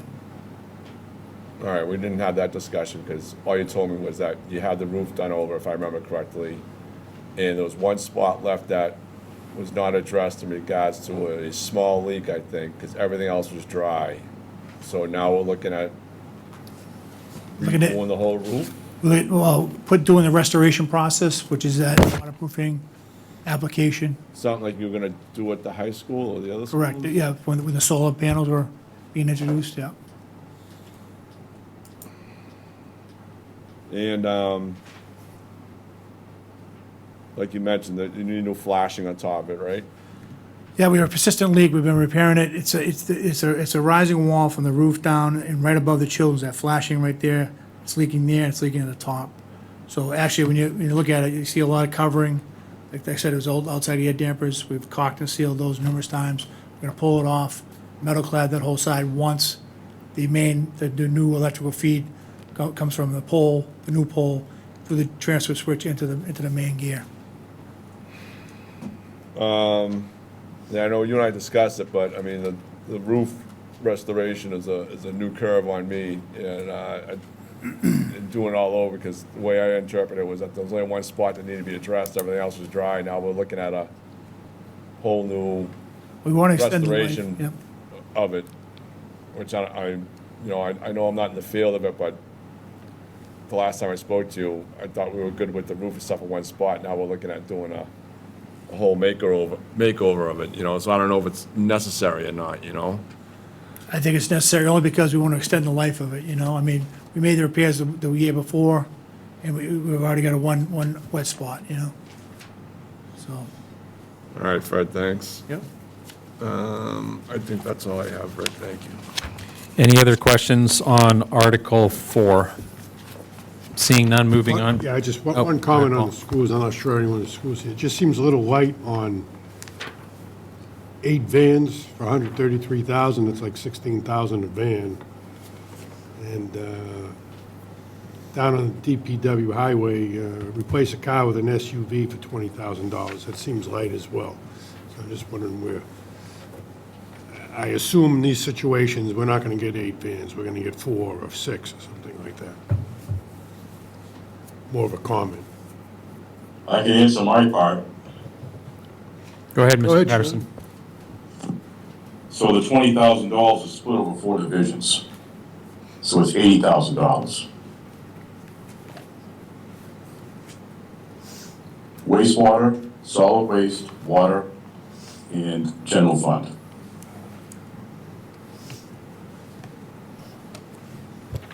Okay, I see that now, thanks. Mr. Lynch, did you have another question? I did, it's just a paperwork question. I was just wondering why, so these things that the harbor masters is asking for that aren't approved by the capital budget committee, why are they even listed there if we're giving them funding in free cash? Because all these things are in the free cash totals, right, from the special. I mean, Mr. Marsko, Mr. Chairman, the only items in play in the capital budget are the ones, police department, it says borrowed supporting by taxes, Facilities, main roof restoration, $500,000, supported by taxes. Harbor Master Green Harbor Jetty Project, $450, supported by taxes. Ocean Bluff Riprap Repairs, $750, supported by taxes. DPW Solid Waste Brush Grinding, $100,000, retained earnings. DPW Well Cleaning Rehab, $50,000, retained earnings. DPW Water Meter Replacement, $100,000, retained earnings. DPW Water Main Upgrades, $120,000, retained earnings. DPW Wastewater Reline Influent Pipe at the wastewater treatment, $500,000, supported by retained earnings. DPW Wastewater Collection System Repairs, $150,000, supported by retained earnings. And that, all of that tallies to the I $2,912,000. understand that. I'm just asking a simple question. Why did you even bother to list it to vote on it if we already were going to fund it in free cash? It's just, it's like, why is it there? I think probably the question that you're asking is the FY26 request column reflects the request from the departments. And if the capital budget committee approved it and it was free cash, it kicked over to the free cash article. And if it's borrowing, then the borrowing component stays here. Right, but it's not borrowing, it's free cash, right? The items here for, These are going to get approved in free cash. So why even bother to list them and make capital budget even look at them? It's just doesn't matter. I just was wondering why you would list it in two places in the warrant when you already approved it in one, in the special town meeting, Because you list the exact same things with exact same numbers, but then you don't fund it. Which I understand why you don't fund it, because you already funded it. But why even bother to list it then? Mr. Chairman, just for further clarification, Mr. Lynch, just for further clarification, you're asking about, I'm assuming you're asking about the Green Harbor Jetty project for the 450, and then you're referring to the jetty repair cost of $173,172, which in fact is, yeah, but Mike DeMayo can explain that. The 24,000, the 173, and the 400, when you're funding it in free cash. The only thing being funded in free cash is the 173, 172, 81. And then, You get the 7,000 for Harbor Park maintenance. yep, the Harbor Park maintenance, yep. For the jet, the numbers. But you see next to this, but you'll see next to in the capital budget, there is no funding amount because it was never I recommended. understand Yeah. that. I was just wondering why they was even brought to them if you were funding it in the special. Because they're asked each year, if you look at the charter, each year, under the capital improvement plan, they have to submit by November 1st, capital improvement requests that they would like to see. So every department sends tons of stuff in. We don't have the money. I think the total request was over $6 million. So, yep, $6,600,000. Purpose is some people want to know, next to this, it say $7,000, Harbor Park, Shea, already funded in free cash. So I would just add something to what Mr. Lynch was asking about just now. I don't know exactly how we do this, Mr. Maresco, but it would be helpful, at least at town meeting, and this goes back to a discussion we had earlier, where when we're going through multiple items like this, we should have available some sort of an explanation ahead of time for town meeting members to be able to see, right, where it's coming from. Not where it's coming from, but what it is for, right, with a little bit more detail. It looks like it's not approved when you look at it on this page, but it was approved in the special.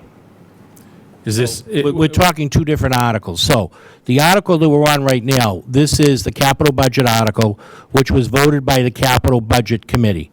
So those items were voted. Now, I'm assuming you'd like to see something that says, okay, Green Harbor Jetty project, what is it? Yeah, exactly. Okay. Yeah, that's it. Yeah, a little bit more of an explanation other than Green Harbor Jetty project, because It's approved in free cash. I think It's not going out the bond, that's all. I think your question is, did capital budget committee provide their approval for those free cash items? They don't have to, it's free cash, there's nothing to do with them, right? They approve stuff that's going to be bonded, right? And I think that the request column is just simply to show the full list of requests from departments, just so that it's out there of what departments requested. It's just, it's creating, Leave it to Pierre, I understand harbor master stuff, right, because I have to deal with it every day.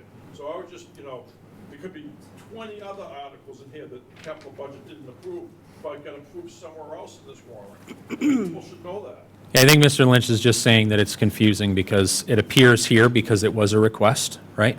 The request was acknowledged and agreed to utilizing free cash, but because it appears here, it just gives confusion. But that's something that if we could. And Mr. Chairman, just to, what I think might add some clarification for Mr. Lynch also is capital budget did vote on free cash articles. The problem is, at town meeting, it will show, as you know from participating last year, it says the select board supported this capital budget, but capital budget did vote to support item number 1 for 173, 172, item number 2, item number 7, item number 11, item number 12, item number 18, 20, 23, 24, and 26. Those were all voted and supported by capital budget. Because when, Mr. Lynch, you know from going to town meeting for so many years, when the main motion comes up, it says who supported it.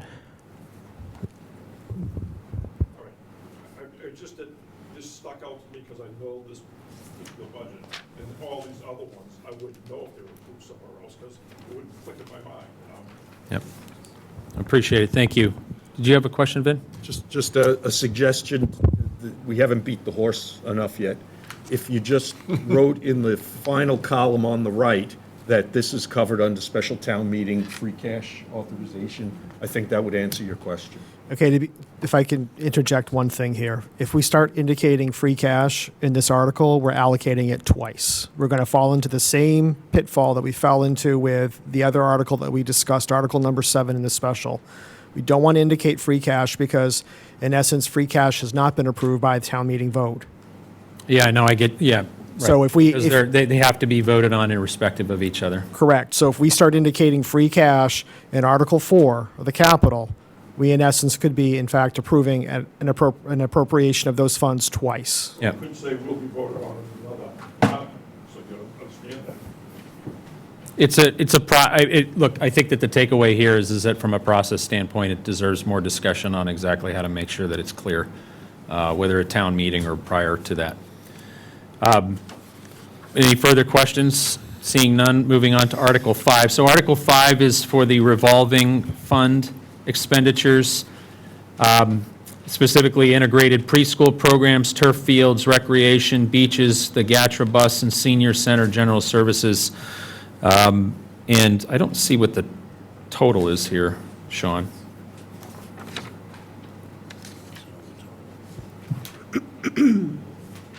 I mean, it's over $1 million, but these are revolving fund expenditures that go in terms of setting aside what the budget is going to be for each of these that is self-funded.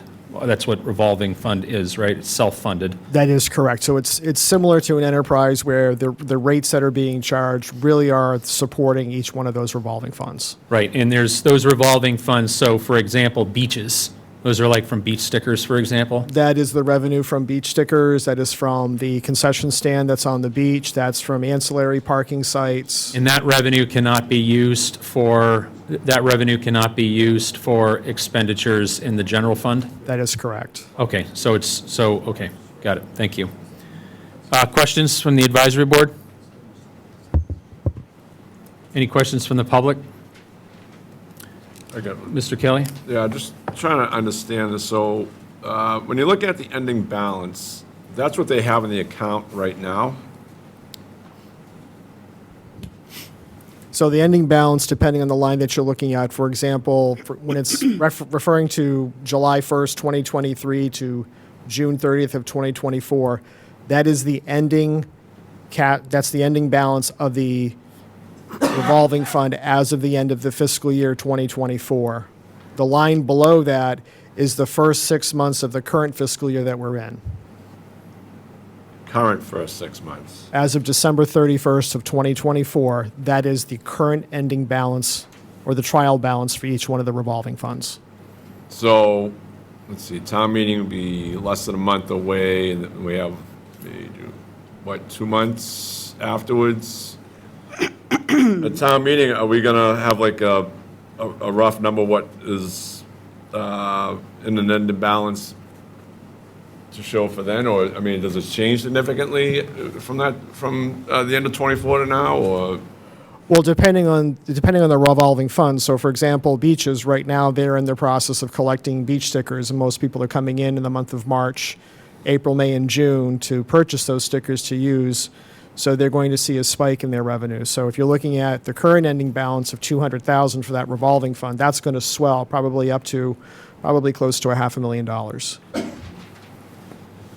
$500,000, so let's take the beaches, are they, on the expenditures, I guess, let's just say on average, the last couple of years, have they been spending $262,505, or is that? No, actually, the beaches last year, their expenditure amount was $471,468.59. That is why town meeting is being asked to approve an expenditure limit of $490,083. All right, I appreciate that, thank you. You're welcome. Any other questions on Article 5? Seeing none, we're moving on to Article 6. So Article 6 is an article allowing the Board of Public Works to accept the town's Chapter 90 local transportation funding that may be provided by the Mass Department of Transportation. So the way that the article reads is, will the town vote to raise and appropriate and/or borrow in anticipation of receipt of grants, reimbursements, et cetera, of $740,623.01, that would come from Chapter 90 funds. So what happens if, for whatever reason, those funds aren't received, but we've already went off and spent the money? What, Mr. Patterson? This is coming from... Mr. Chairman, if I may. Yes, please. So, in coordination with the state, we get an annual sheet, and we get it anytime we request it about the unencumbered balances. So we can't schedule a project or ask for a project approval unless the money is in the bank, if that makes any sense. So we can't go out and do anything without the money being in there. So we can't go out and spend or have a project done because they won't approve it. So what, if we can't approve a project until this $740,000 and change here is received from the state, then why does this article look to raise and appropriate, or to borrow, or borrow? I get the appropriate piece, but... I'm just going to say that this is something that's done every year so that we can get the money, but I will let Mr. Moresco elaborate on that, on Mr. Strobel. I As far as the can legal actually. Yeah, go ahead, Meg. details. Thank you. I could take that one. So this is more of a formality, just to say like that we're approving the ability to accept those funds from Chapter 90, because the way that Chapter 90 works is a reimbursable grant. So we don't actually have the money in hand when we go to do the projects. Okay. So like we'll get an allotment from Chapter 90. They'll say this project, this budget, and then we go spend the money, and then we request reimbursement afterwards. And actually, I think that they're doing away with the requirement for this vote. Like this is like something that's being kicked around. But so really, truly, it's a formality. Got it. Thank you. Questions from the advisory board? Any questions from the I'm public? just wondering if it Oh, could go be ahead. reworded to be a little bit more clear, because it is pretty difficult to read. I think this is actually just standard language. It's weird, but it's kind of basically standard language that's used for these Chapter 90 articles. Yeah, well, I agree with Jane. That's why I brought it up. I mean, it looks like it looks like, state said, hey, we got some money coming to you, and we say, great, we're going to go spend it. And my question is, well, what happens if it never shows up? Mr. Patterson very clearly stated that he can't spend it until he has it in hand. And this is where I think this requirement is going to be not a requirement anymore, because it is very Right. confusing. Yeah, doesn't make sense. The way you described, sorry. No, I was just going to say it doesn't make sense that you'd even have to approve it, but Agreed. so be it. Any other questions from the advisory board? Questions from the public? Seeing none, moving on to Article 7.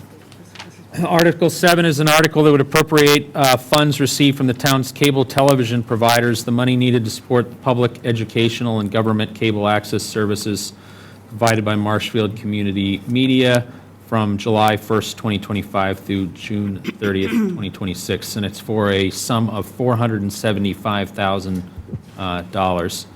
Somebody who could speak to that, Mr. Maresco? Yes, Mr. Chairman, thank you. So this sort of goes to what Mr. Lynch talks about, but it is connected. So in free cash, there was $475 for PEG access.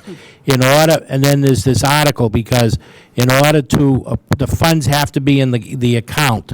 So there has to be money. The state doesn't allow town meetings, so at the time of town meeting, they have to have $475,000 in an account for us to include that as a budget. You can't vote if there's no money. This $475 comes from the 4% that's charged to the people that are the cable subscribers, and that's the funds that we get that operates PEG Access, which is public, education, and government channels. Understood, thank you. Questions from the advisory board? Seeing none, any questions from the public? Mr. Pasevich? Hey, Joe Pasevich, Wilson Road. Isn't there a special revenue account that holds these PEG funds? Isn't there such a thing as a special revenue account? There is. There's a PEG access, and this is just, the way that we're doing it this year is different, because in the past, you would have this article in the annual, but there wouldn't really be you wouldn't have the funds available at that time, because you kind of spent down the budget as the year went on. So the balance in that account wasn't enough to cover the next following fiscal year's budget, because it's kind of the way that we're appropriating it is we're anticipating collecting these revenues. So this is what our budget's going to be. This State Department of Revenue said, nope, you actually have to have the funds in that fund at that time, at the time of the town meeting vote, in order to approve that. So it's just, It's kind of like a working capital account, if you will. yeah, so I guess the only change is just that in the past, we were saying we're going to approve this budget based on future revenues. Yeah. Now the state's saying, no, you actually have to have it in the fund in order to make that appropriation. Understood, thank you. Yeah, something's changed, because I always saw a special revenue account, and then I thought we were appropriating from that, but then this year, all of a sudden, we're taking free cash. Just to make sure that, Putting the free cash where? the free cash is going into the special revenue Into fund. the special revenue account. Doesn't the special revenue account have a balance right now? Not a 475, that's the How problem. much? Do you actually have that balance?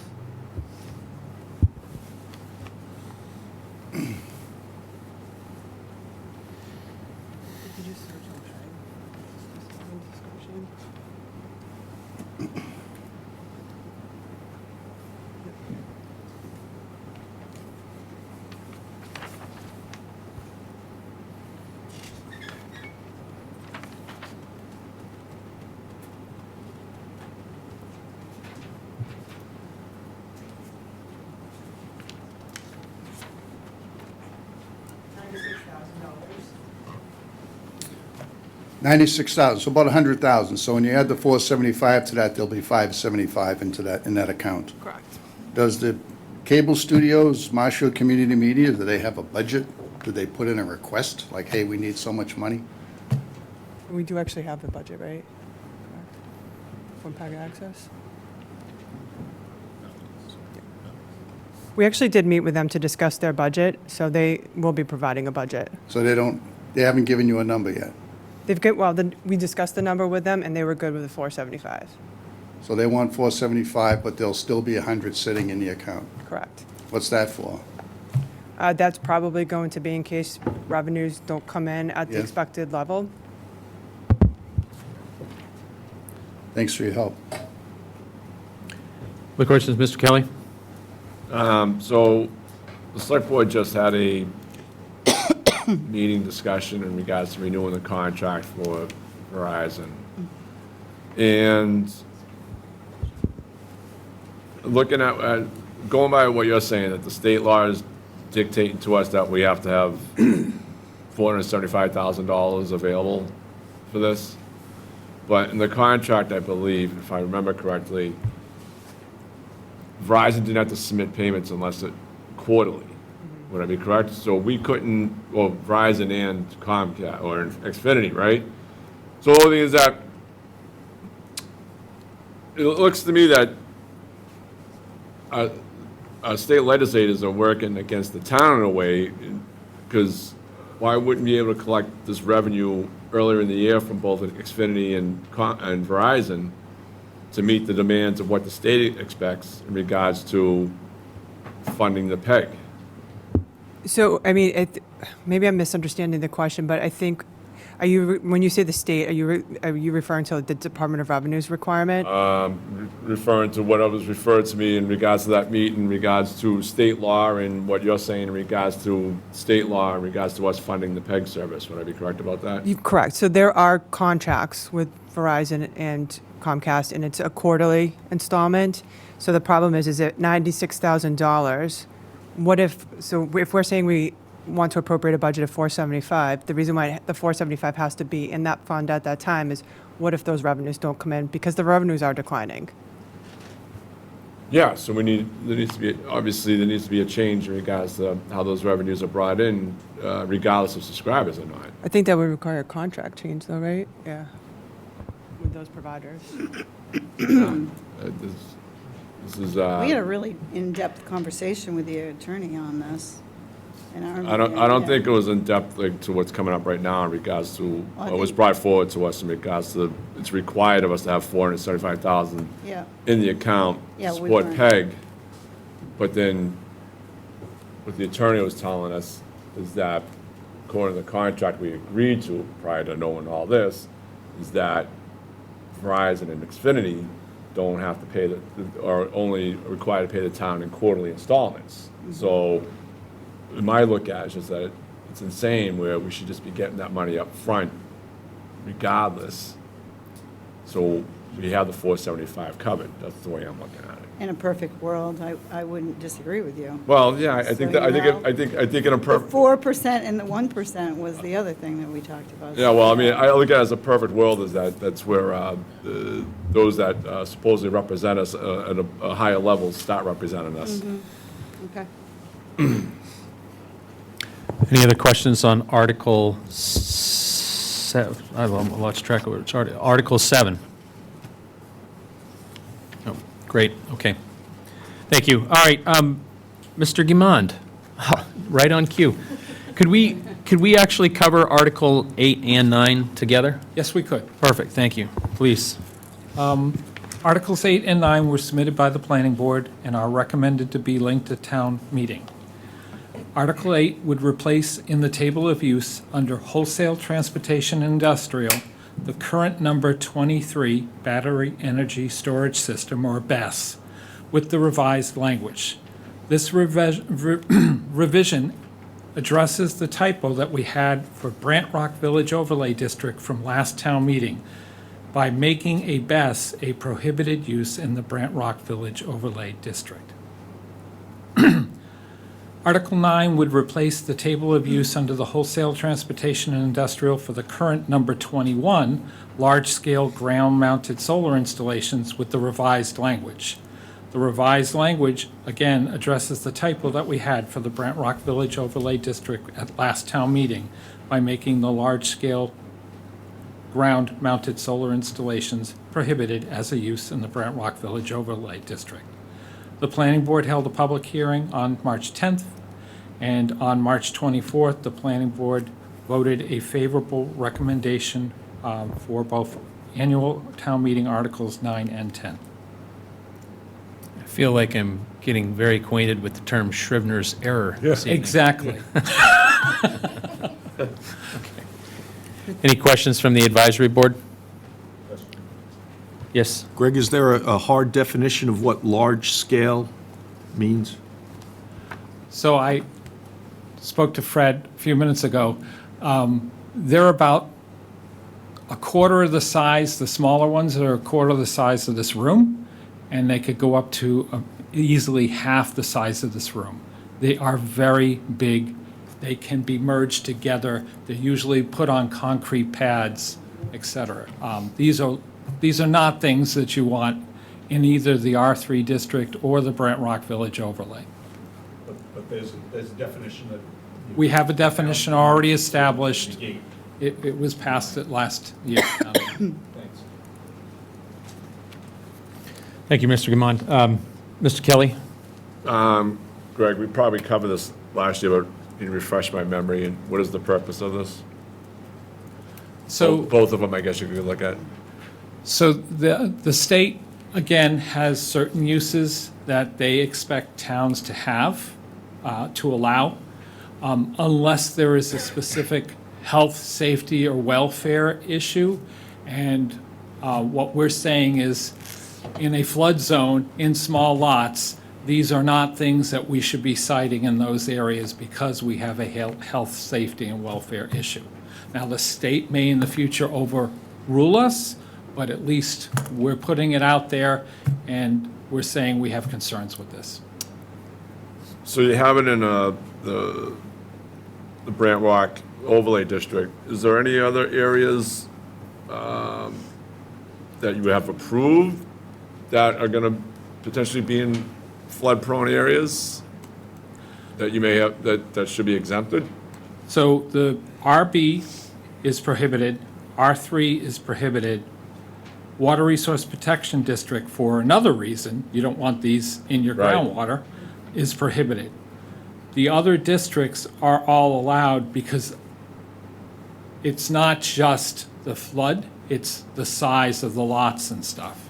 So if you have a larger lot, some of the lot may be in a flood area, some of it may not. So we were not trying to get that exclusive or restrictive. We were trying to take the worst possible scenarios and address those. So if that lot is in a flood, a portion of it's in a flood zone, I guess you could look at.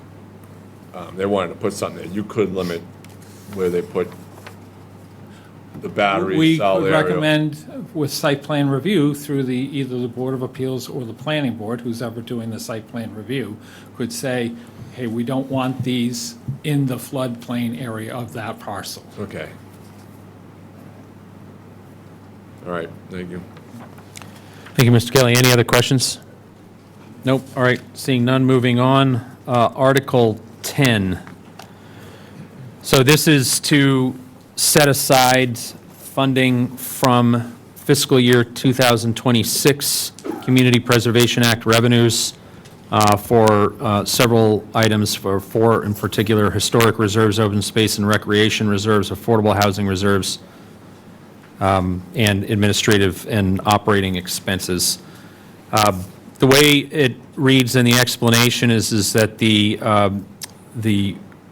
Community Preservation Act legislation requires 10% of funds to be set aside annually for each one of these four areas, with the exception of administration and operating expenses, which is at 5% to be set aside.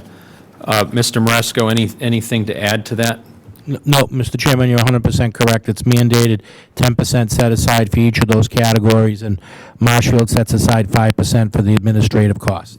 So this is procedural, and that is correct. And these percentages, just to make sure I'm clear, these are dictated by the actual act itself. This isn't a... That is correct. 10% mandatory set aside. Thank you. Any other questions from the advisory board? Questions from the public? Mr. Lynch? So, does anybody know the balance of the CPA fund? I'm sorry, can you state your The question? balance, how much money do they have? Do we know what the balance is right now of the community preservation?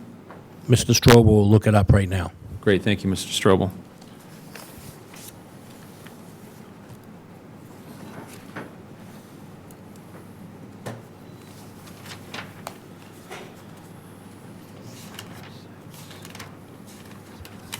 So the current balance for the undesignated CPA is $7,074,972.82. Are you serious? $7 million they have? Currently, Wow. This is getting ridiculous. This is just an extra tax on the taxpayers of Marshfield. This is an easy way for the people who are elected in this room to give tax relief to the town of Marshfield. We always know we're gonna get stuck with 2.5 in new growth. You're never gonna give us a break on that, even though you let departments get 5% and 6% raises. But this is an easy way for tax. We should reduce this to 1% maximum It's turning into a political slush fund is what it is, at the cost of the taxpayers of Marshfield. There's no reason for them to have $7 million, and they're going to spend, what, $875 this year? That's the best amount of projects they could find is $875, and it's just beyond me. Is there any cap on what that amount can be that can be collected and held by the Community Preservation Fund in the town? I'll defer to town council. No. Okay. So that amount could just keep going up and then... If it's not expended, yes. In the only body that is able to make recommendations as far as what gets spent out of that fund is the Community Preservation Committee? And town meeting, if And they town agree. meeting. Yeah, we vote. To our discussion that we had earlier. Mr. Lynch is right. The town meeting only gets to vote on what the Community Preservation Committee presents to it. Right, yeah, that's exactly what I was getting at, yeah, okay. And how do you get to become a member of this political team? Mr. Maresco, how do you get to become a member of the Community Preservation Committee? You would have to be voted in. There's, I believe, 3 at large at the select board appoint, and then there's, I'm off the top of my head now, I would say, planning, does planning have a member? No? No. There's 3, I'll defer to town council, he may know. Just to ask the obvious question while he's looking that up, are there restrictions? I know this seems like an obvious question, but are there restrictions on utilizing funds outside of the Community Preservation Fund for anything outside of what the Community Preservation Committee is designated? No, unfortunately, it's for open space, historic preservation, affordable housing. In recreation, okay. So it's pretty obvious that if they have this kind of a balance, that they don't need that much money to fund good projects, which I'm not against. I'm for the baseball project. I'm totally for it.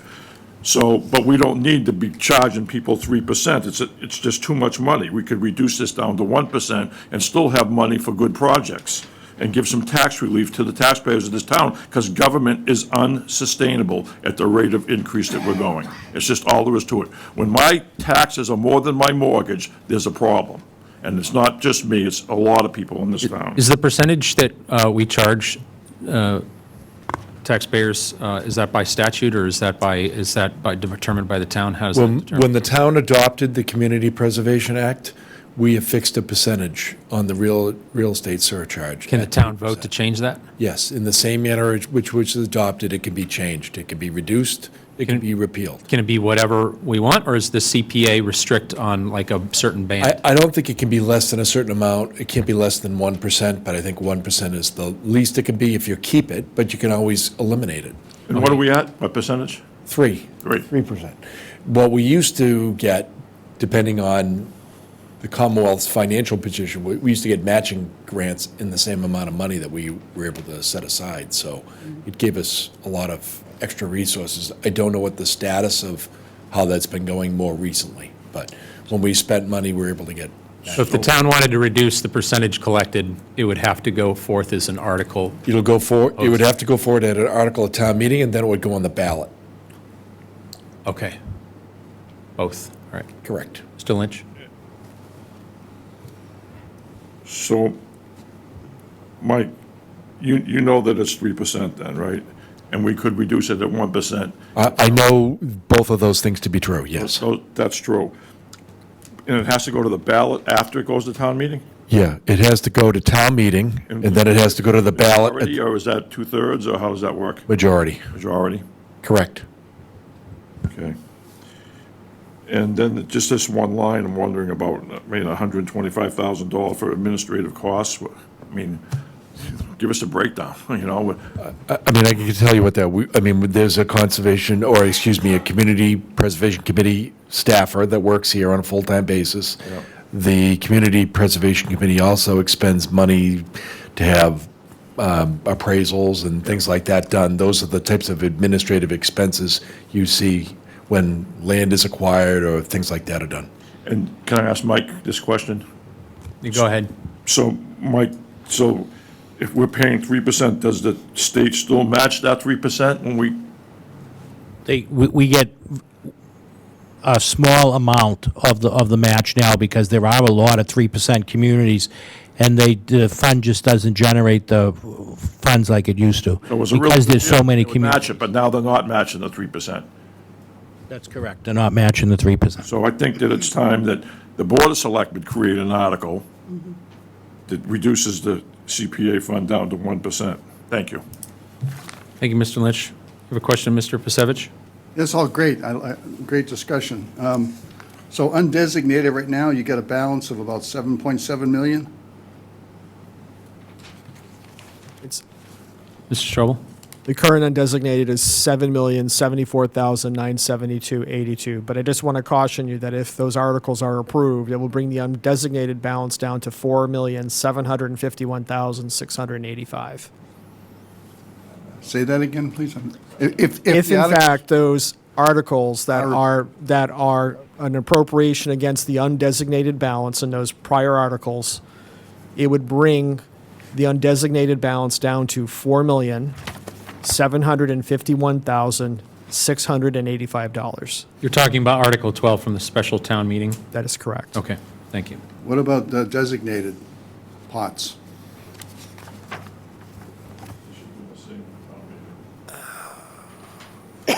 The total from designated, from those items that are coming out of open space and historic, $508,402. But what's the balance in those, in open space, housing, and, Open space is not going to have a balance until the 10% is appropriated, and the balance for historic is going to be $245,313. how about housing? I'm sorry? What's the housing balance?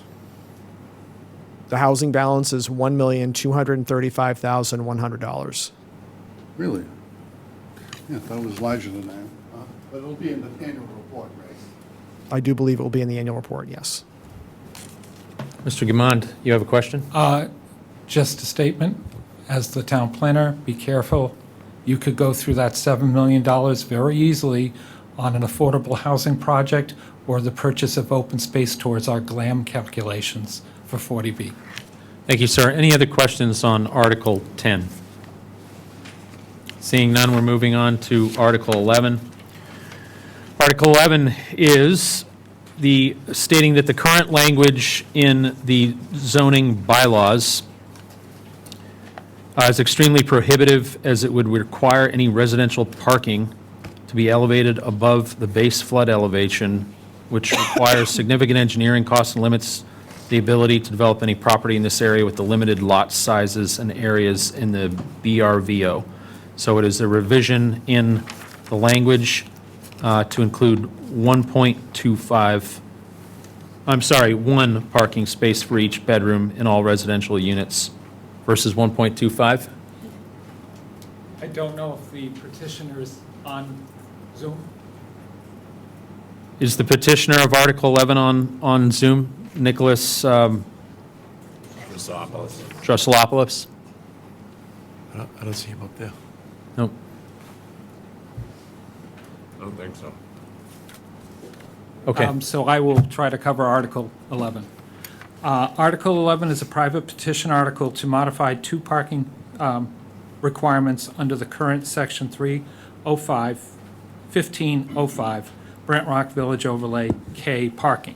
The proposed modification would reduce the required residential parking for special permit applications from 1.25 per bedroom to 1 space per bedroom, and to also strike the last sentence of that section that requires the residential parking to be located above the base flood elevation. Planning Board held a public hearing on March 10th on this article. The Planning Board at its March 24th meeting voted not to recommend in favor of the language as proposed. The Planning Board is not in favor of reducing the residential parking requirements, again, for special permit mixed-use applications from 1.25 per bedroom to 1 per bedroom, because even 1-bedroom units will have a number of units that will have 2 people living in them, each with a car. In addition, especially in the summer and on weekends, there will be a number of guests visiting the people living in the residential part of the mixed-use development, And when you combine that with the multiple restaurants, shops, and large function room, will place a heavy demand on the availability of parking in the Esplanade. The planning board is not opposed to the removal of the last sentence dealing with the requirement of placing all residential parking above the flood elevation. The planning board will reconsider its recommendation on the second part, meaning the putting it above the flood elevation, if the petitioner removes the changing of 1.25 to 1. The planning board is under the understanding that the petitioner is considering amending this article. So actually, the problem was they're doing two things with one article. They should have broken it into two articles, and it would have been a little easier.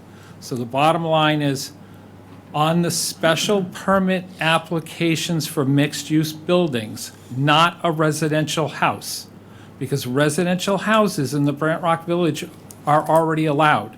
Their parking requirements aren't changed by this. This was for mixed-use projects. So that's that first statement that you read, there was a misunderstanding. They thought all residential housing had to meet this parking requirement. That's not the case. Regular residential uses in the Brant Rock Village overlay would still have their regular parking requirement, which is 2 parking spaces per house or unit. That's separate. The flood elevation was a few town meetings ago. The planning board brought an article to town meeting that had it going to 1.25 for the parking and should or recommend that residential parking for the mixed-use developments should be above the flood zone. There was a floor amendment at that town meeting that replaced it to shall or require the parking to be raised above. Over the last couple of years, the planning board's been aware that people have been trying to come up with proposals down there, and that the cost and the increase in the height of the buildings to get all that residential parking above the floodplain is very expensive. So the planning board is okay with, we don't recommend it, but we're not making it a requirement. Did that help? Yes, thank you, Mr. Gamon. Questions from the advisory board? None. Questions from the public? Mr. Lynch? So the first question I want to ask Greg is I like to ask Greg directly. So currently, people who live in the Esplanade, who have single-family homes there, or who live in apartments, have parking passes to park in the Esplanade, right?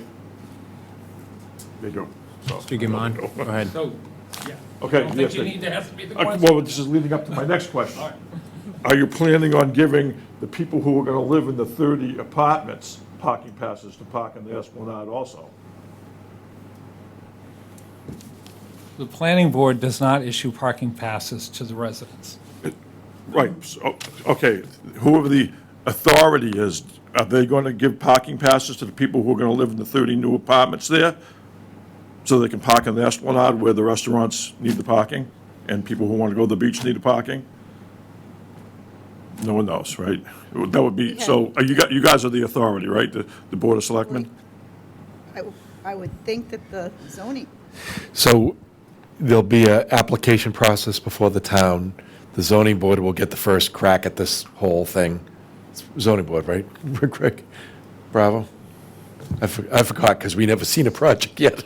So the planning board's actually the special Permit granted. So the planning board's going to have some authority on how much parking they have to have on site, and if we've got a bylaw requirement, they're going to have to comply with it. That's If not they, what I'm asking, Bob. but it's getting there. You got to let me finish Yeah. now. If they provide compliant parking, there should be enough parking so that they wouldn't need any Esplanade spaces. Well, compliant parking is going to be 1 car per apartment, so at least 50%. The rumor is that it's 1-bedroom units in a Okay, so conceptual. get a project. wife, a girlfriend, right? So you're going to bet on at least 50% of those 30 apartments will have a 2-car occupancy. You know what, I know the planning board will do a terrific job on this, Steve, and if there's, they're Well, not I gonna live make there. it worse. So, you know, I'm really concerned about it, you know? So, say that 15 of them have 2 cars, right? So there's 30 plus 15 more, there's 45 cars that are gonna get parking passes if the authority, whoever that authority is, no one knows, gives them parking passes like the residents that live there now. So then you're clogging up that whole esplanade already.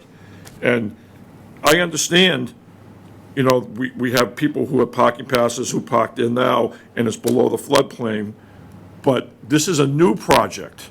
There's no reason not to have a new project mandate parking above the floodplain.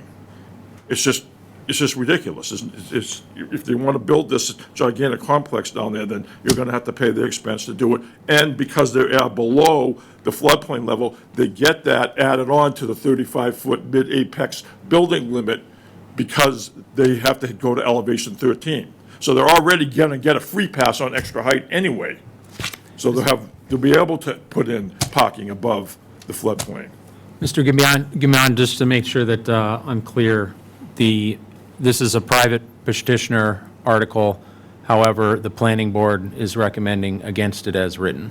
As written, the planning board's recommending against it, and actually, I believe, and Andrew Stewart, I think, is still here, I think it's elevation 15 now, not elevation 14, because I think they have to go up, 14, because they have to go up 2 feet, not 1 feet. So that gets added to the 35-foot mid-apex height limit on buildings, correct?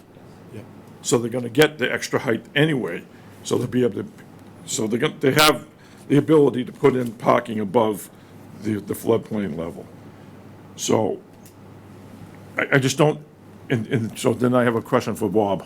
No, please. Because Bob's going to make this decision at town meeting. So if I was to make an amendment to this article to amend it from 1.25 parking spaces to the one they want, to 2 parking spaces per unit, is that going to be within the scope of the article? You going to let me fly with that or what? I'll discuss it with the moderator, but that seems like it's That's a almost legal 3. decision, not the moderator's decision. No, actually, it is the moderator's decision, but he consults with me. And if you're asking me this question, if you're increasing it by 40%, that sounds like a lot to me. So, okay, so right now the current rule is 1.25, so I could increase it to, what, you're going to let me increase it to 1.5 parking spaces per unit? The moderator and I will have to discuss, if that's the amendment, whether the warrant sufficiently warned voters that 1.5 was in play. And, I'll discuss it with him, and I'll let you know in advance. Okay. I think in fairness to Jim, and, we should talk about it, because I hadn't given it any thought. I was part of the group that put these rules in. I'm not part of the group that's asking you to change. We know how these rules got put in. We know the real story, so. All right, well, let me know. Any other I will, questions? off the record. Mr. But Lynch? anyway, so that's the way I see this article. This is a major change for where I live. This is gigantic. This is not the Brent Rock that I grew up in. So, 30 units on top of retail and that stretch. So are they going to tear down the Venus, the Hop, the Brent Rock Fish Market? Those are all getting torn down for this project? Where is the engineering study to show me what they're going to do? I believe this Saturday, they are having an open house at their restaurant, and they are going to show the residents what they are thinking about. And so do you know? Are they going to tear down all those buildings to do the whole stretch, or are they just going to add in what's empty? My understanding was they were redeveloping the entire stretch of property. So that would be from the little old Venus ice all cream, the way down from the to ice cream shop on the other side of the Venus, Arthur and Pat's. all the way down to Arthur and Pat's. I would suggest that the advisory board invite Mr. Drosophila. And we're going to have Thank a you. rendering up on To the the- picture to an advisory at board town meeting. meeting. I'm not a proponent. You need to ask. I know, I'm just wondering. you should- Any more questions, Mr. Lynch? Okay, thank you. Thank you, sir. Any other questions? Mr. Kelly? Greg, What is the advantage of reducing it from 1.25 to one spot? For the applicant, Yeah. a lot less parking they'll have to put under the building. So, I mean, does that allow them to build out more as well? They could try to increase the number of units. Yeah, because that's one thing I'm hearing from people is that they're concerned that if you reduce this, it's going to allow him to build out more. Again, I would ask them. They are having an open house meeting, so it's an opportunity for especially the residents in that area to get more information. Because again, we have not seen an official No, proposal. so I we get don't that. know. I just want what the advantage is in regards to reducing. Yeah, I get this parking, but it'll also enable Mr. Drusopoulos to possibly expand his project as well, right? Well, if he doesn't have to worry about as much parking, he could potentially make a building bigger. Yeah, so I mean, Steve kind of has a good point in regards to maybe going up 1.5, whatever, that keeps the project limited to a degree. Similar to why I did not try a floor amendment last year for the articles we just spoke about, the BESS and the solar. Yeah. I've always been told by legal people, you don't put more restrictive articles on. You can go less restrictive, but you can't go more restrictive when you're bringing zoning articles to a town meeting. So, which is why I waited until this town meeting to make it prohibited in the Brant Rock Village overlay for the best stuff. Because it was an allowed use. The typo error was, it was an allowed use. And by going to prohibited, that's not what we advertised as the planning board in the newspaper or discussed in the public hearing. Yeah, I mean, I find it interesting. It says don't make a thing more difficult. But the whole thing is that you say prohibitive. I don't think anybody's making it prohibitive. I think it's just the More fact that restrictive. people want to make it. Well, I think Two-thirds. On the parking, it's 2/3. All two-thirds. To change the bylaw, it's a two-thirds vote. I would look at it that it's not restrictive at all. There's maybe some people that are proponents of these things, but in regards to the residents that live here that want control, I would say it's more of a control process in regards to maintaining how much build-out goes in certain areas.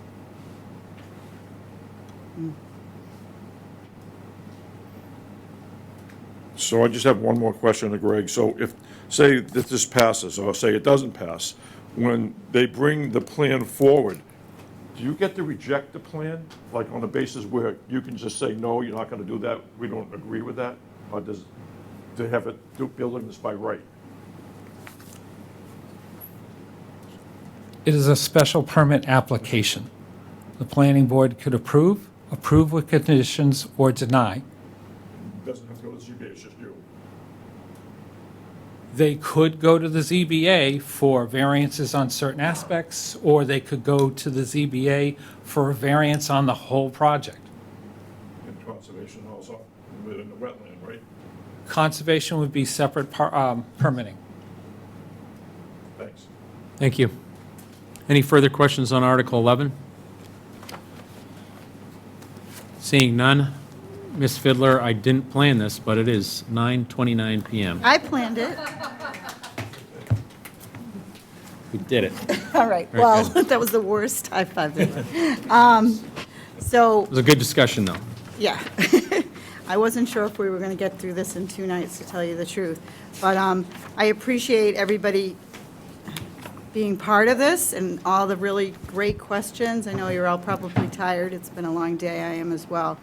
Honestly, this has been probably the most productive advisory select board meeting that I have had the pleasure of attending. It was long, but we got through a lot of really great questions. And we do have some process things we're going to work on, and we have some great suggestions. So in light of that, I'd like to make a motion to adjourn from All the. right. For the Yeah, just one question Yes. for you. Thank you. In regards to the ballot question, how come that isn't on the town warrant? The ballot question? Talking about Article 11? For the The override. It's The on debt the warrant, in exclusion? the last page here. The debt exclusion, it's on the last page. Yeah, that exclusion. The ballot, we have a ballot question here. It's going to be on the election ballot, but it appears to me that it should be on the town warrant for approval. Am I not correct about that? We, I'll defer to town council. we approve. I've got a copy of the ballot if you want to look at it. So we're voting on the ballot question at town meeting? No. It's on the ballot for the election. I know it's on the ballot. Right.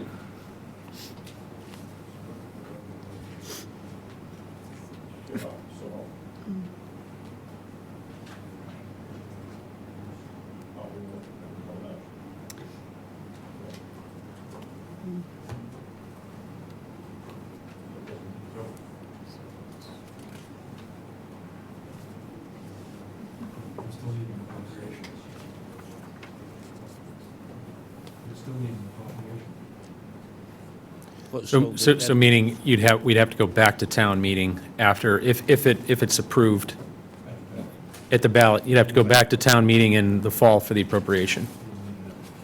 Got it. That's a majority vote, two vote?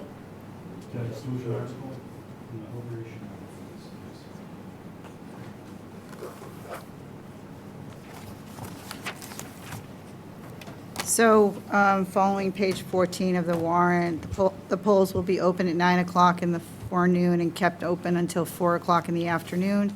You are directed to serve this warrant by posting attested copies thereof at 10 public places in different parts of town, not less than 7 days before the holding of said meeting. Hereof fail not to make the due return of the warrant with our doings thereon to the town clerk at the time and place of the meeting, given under our hands this 10th day of March in the year 2025, and all 3 select board members signed. The warrant for the election of town officers, we have, that has been signed as well, two signatures here. Do we have a signature from Ed on that, Maurice? From Ned? Yeah. No, I haven't had him post on that. Okay, thank you. Okay, so there's a few, before we finish it, there's a few questions that were brought up for your future advisory board meetings, and you're going to reach out to the individual folks that asked those questions. and make Yes, sure correct. everybody- Do you know when your next meeting is? Yeah, our next advisory board meeting is scheduled for April 7th, which is next Monday at 6:30 PM, and we're going to be in the lunchroom next door, so bring your own lunch. Okay. And And are you inviting any people to that meeting? it's that a you want?